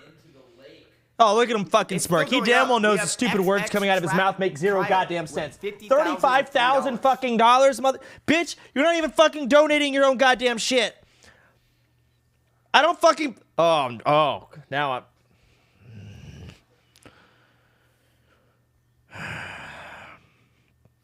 Ludwig literally went live just to do a stream called Buying an Hour with Shroud. He literally went live for an hour just to do this. Absolutely owned. That's called the mobile move, baby. I can't fucking type. That's what we call those in the biz. Yo, is Soda out? Yes, I'm fucking out. Fuck you, you stupid bitch. This is the quietest it's been in this room. He's watching me. I'm fucking Poor. out. Fuck you, you stupid. That's a fake. Yeah, it's way too dank all the way. He also receives fake cease and desist. What? Think of it. So after talking to our lawyers, they figured, they're like, okay, this seems very, very sus. Like, our lawyers messaged us and they're like, if I'm going to be completely real with you, there's a very high chance that this is not a real legal document. I remember these words. He pretty much said, like, I don't think any attorney would actually write this. So what we decided to do is contact Foundation Law Corporation, because that's the letterhead that was used, right? It was Foundation Law Corporation. As you guys can see, the FLC. We messaged them and we're like, yo, we received this following cease and desist stating to be from your law firm. Can you please confirm its legitimacy? They said, this is not from our office. We're a law firm based in Vancouver, Canada. And the address at the bottom of this letter, I think it might be from a law firm in Los Angeles. But I do think this letter is quite strange that it is using our logo. Lawyers in my firm are now aware of this issue and we are looking into it. Thanks for letting us know. So at this point, we realized they sent us a fake cease and desist. So we're not even like going back to talking about all the bullshit and the drama that they caused and them illegally recording a think of it. So after talking, People are such fucking scumbags, dude. They're such pieces of shit.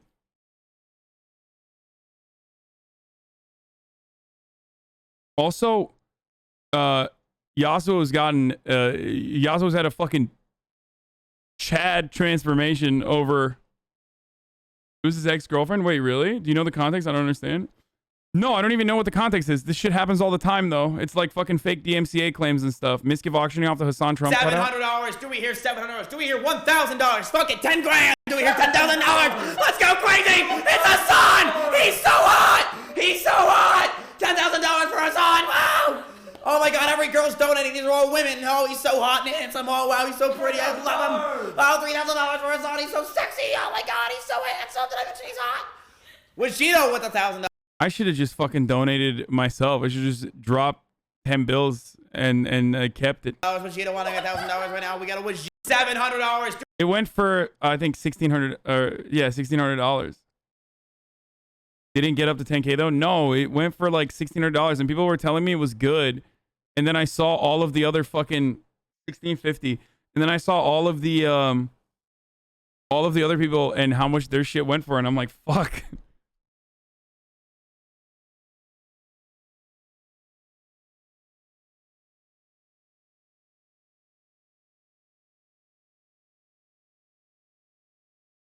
On stream day with you would have made a lot. Yeah, I don't.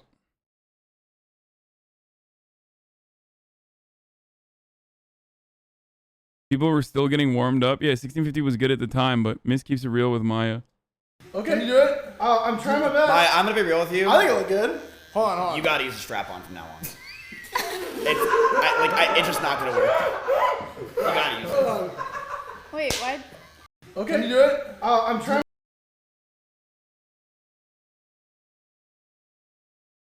I would like when I buzzed my hair, like I didn't know the repercussions that it was gonna be so fucking bad for so long, but Maya actually looks really good.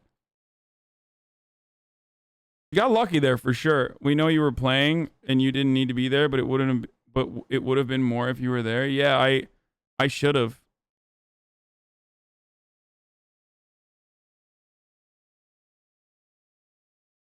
Miskiv has an important question. Like, imagine if she had Miskiv's dome. You know what I mean? Maya, can I sleep over? Please, we raised 500 grand today. Please. Please. Yeah! Let's go! Let's fucking go! Let's go! Wait, can Connor sleep over?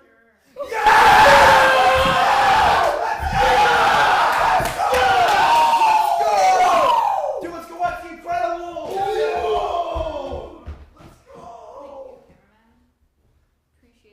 No problem.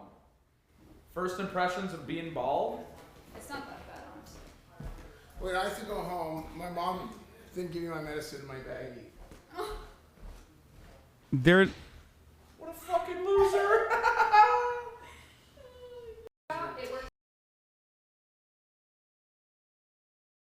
Shroud pays off $11,000 for 1 hour with S-Fan. Sounds like water. That's pretty funny that after Ludwig paid $50,000 for an hour with Shroud, Shroud ended up paying S-Fan to hang out with S-Fan for 1 hour. Maybe Ludwig should have put himself up for auction. Doesn't it? And the house is flooding right now. We are going to be completely underwater, submerged, but that's okay. Sorry. One more time. Going once with $11,000. Twice with $11,000 from Shroud. Nobody is outbidding. This is not moving. Oh, S-Fan tweeted that already? Sold. Imagine paying $53,000 to hang out with Shroud when Shroud pays $11,000 to hang out with me. Like water. Doesn't it? And the house is flooding right now. We are going to be completely... That's great.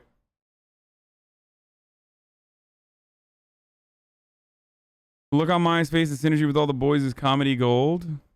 You guys want to go to Whataburger? Let's go. Let's go. All right.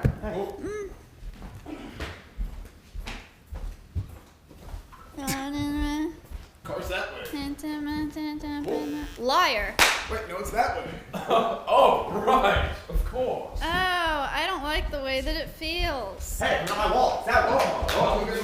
Let's go get it. Hey, actually, don't worry. I'll pay. Business. Oh, wait, just kidding. I forgot my wallet. Oh, I got my wallet. Wait,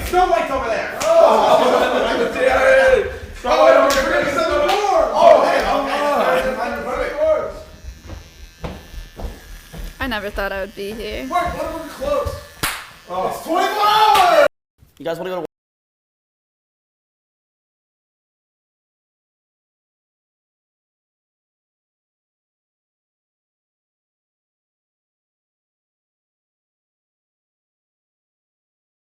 At some point, you gotta ask: is it worth saving animals? No, I'm just kidding.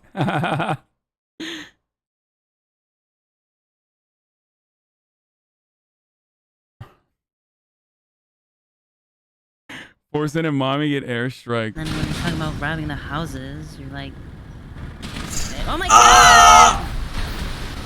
What the fuck? What the fuck? I just bought that fucking truck. It's gonna explode. My god, my Bro, she has so much money. Who is this fuck? And when you're talking about robbing the houses. Watching clips OOC. Obabe has entered the server.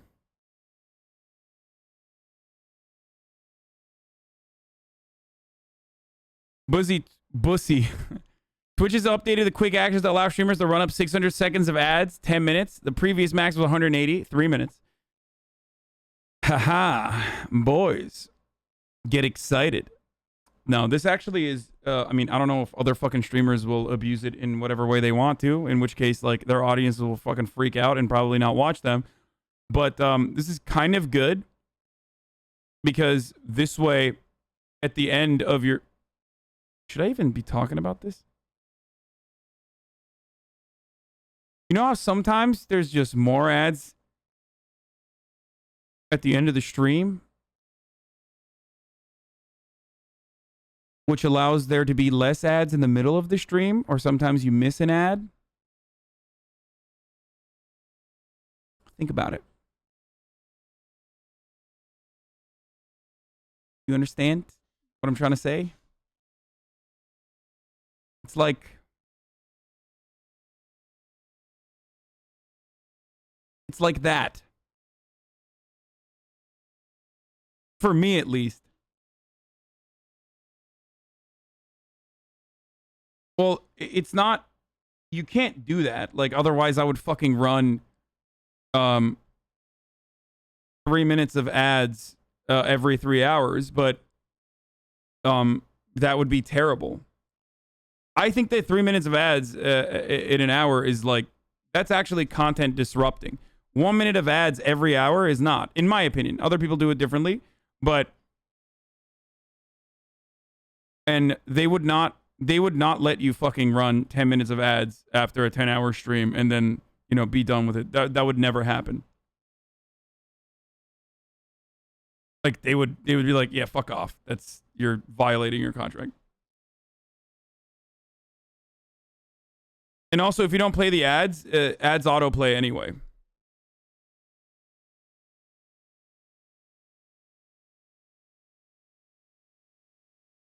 You play 3 minutes of ads at the end to catch up. You'd only miss an ad every few days. I do. I play 3 minutes of ads usually at the end of the stream because it doesn't fucking matter. It's the end of the stream. And sometimes I play 2 minutes of ads in the beginning of the stream right as it starts. And the reason why I do that is so that there is a comfortable barrier at the end of the fucking quarter. On average. Because you miss one fucking day, it lowers your ad density significantly. You understand? Like, if I stream an entire day, like when I do IRL streams or when I used to do IRL streams, that's five ads that you're missing out on. If you do that a couple times, or if you have like a big debate night or something like that, as I have had before, you miss a significant chunk of ads, right? So when that happens, 90% of your viewers are subs anyways. Yes, that's my, like, ads aren't so that I make more money. I did not want to run any ads whatsoever, but I had to get ads to re-sign a contract with Twitch. That's precisely why they were offering more money for more ads. I don't know what I'm at liberty to discuss here, but I'm trying to be as transparent as possible. And I said, no, I would rather get less money and run less ads, because I think that it's very disruptive to have a fuckload of ads.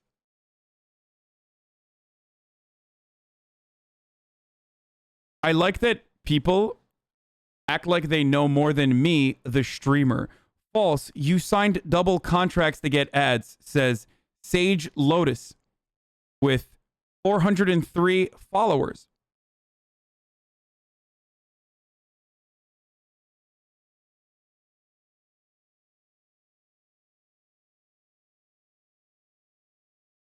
Please explain to me the negotiations process that I went through.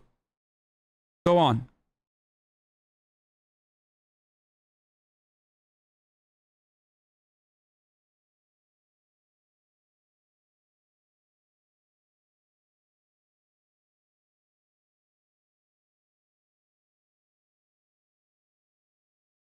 It's not true, by the way.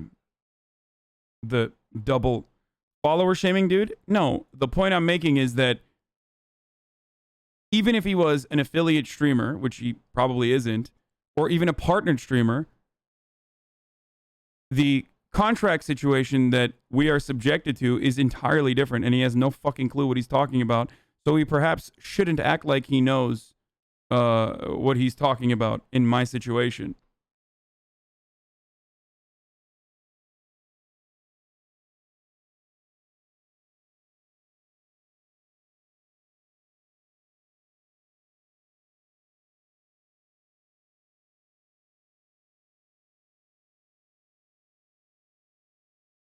The point is, if you don't fucking run the ads, Twitch is going to auto run them anyway. No matter what. And I would rather have control over what kind of ads get run on my content than have Twitch auto run it. You understand?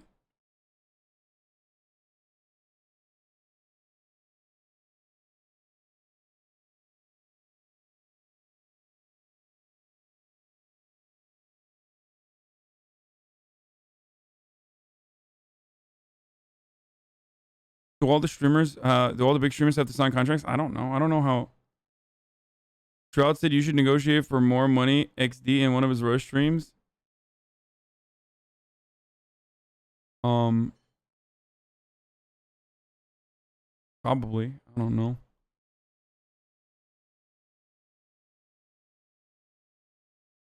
Yes, I understand, because I get ads on other streams multiple times per hour rather than you running ads once an hour. Why Moon Moon no ads then? I don't know. I don't know when Moon Moon's contract runs out, but there is 0% chance that you don't see a fucking single ad on Moon Moon's stream. You definitely see it. Either Twitch auto runs the ads on his stream, or because he has like some fucking super old grandfathered contract.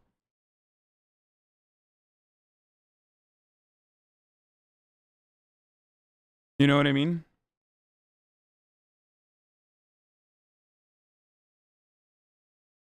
But I don't know. I should ask him actually to see what he did. When you enter the stream, it runs for Moon.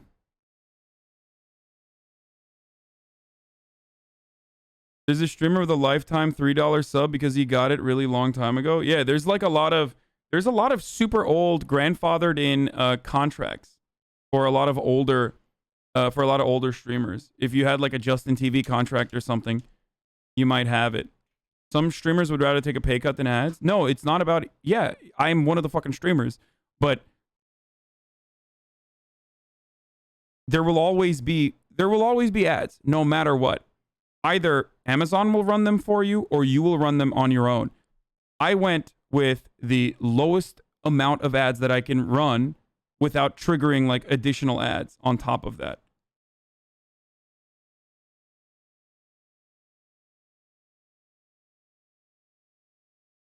You get more viewership with less ads? I don't know. I don't know what happens to the viewership with ads, but there are plenty of streamers who fucking runs. There are plenty of streamers who run like fucking a lot more ads than I do. I'm sub to Moon. I don't see ads on his channel. What gives? Yeah, exactly. Are you happy with your contract? Or did you just accept it? I'm in a place where I'm very happy in general, so I didn't really like think about it too much beyond not fucking it up, like not fucking the contract up by getting like a fucking 3-minute per hour, like 3 minutes of ads every hour density.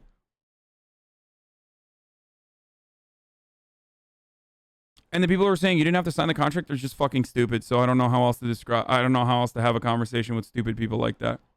Yeah, dude, you're right. I should just literally not stream, as a matter of fact. Yeah, fuck it.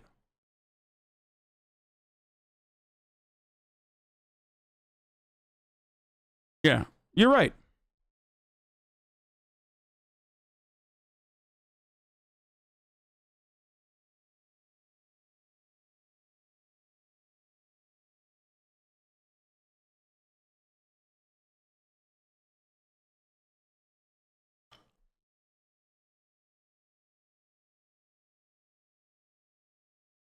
I think ads mostly tank viewership at the moment it appears. Probably not. I don't know. I think a lot of people stay.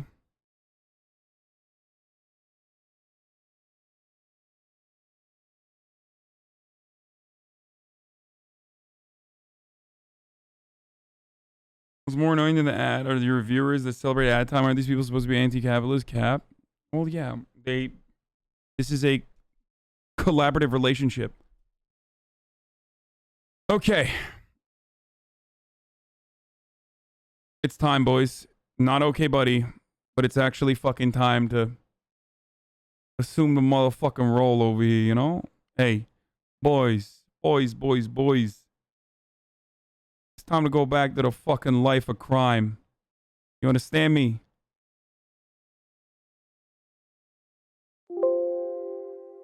$5M needs to update the game cache. What? Uh-oh.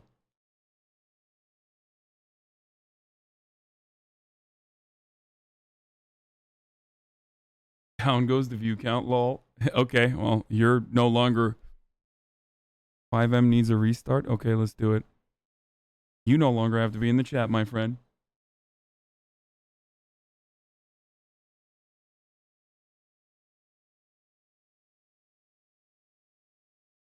All right, we're number 1 out of 57 in fucking queue over here. Let's do it. Let's go.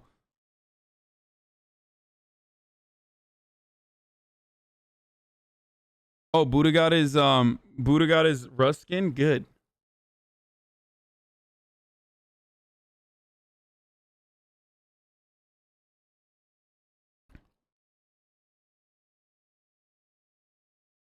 Bum bum bum bum bum bum bum bum bum bum bum bum bum bum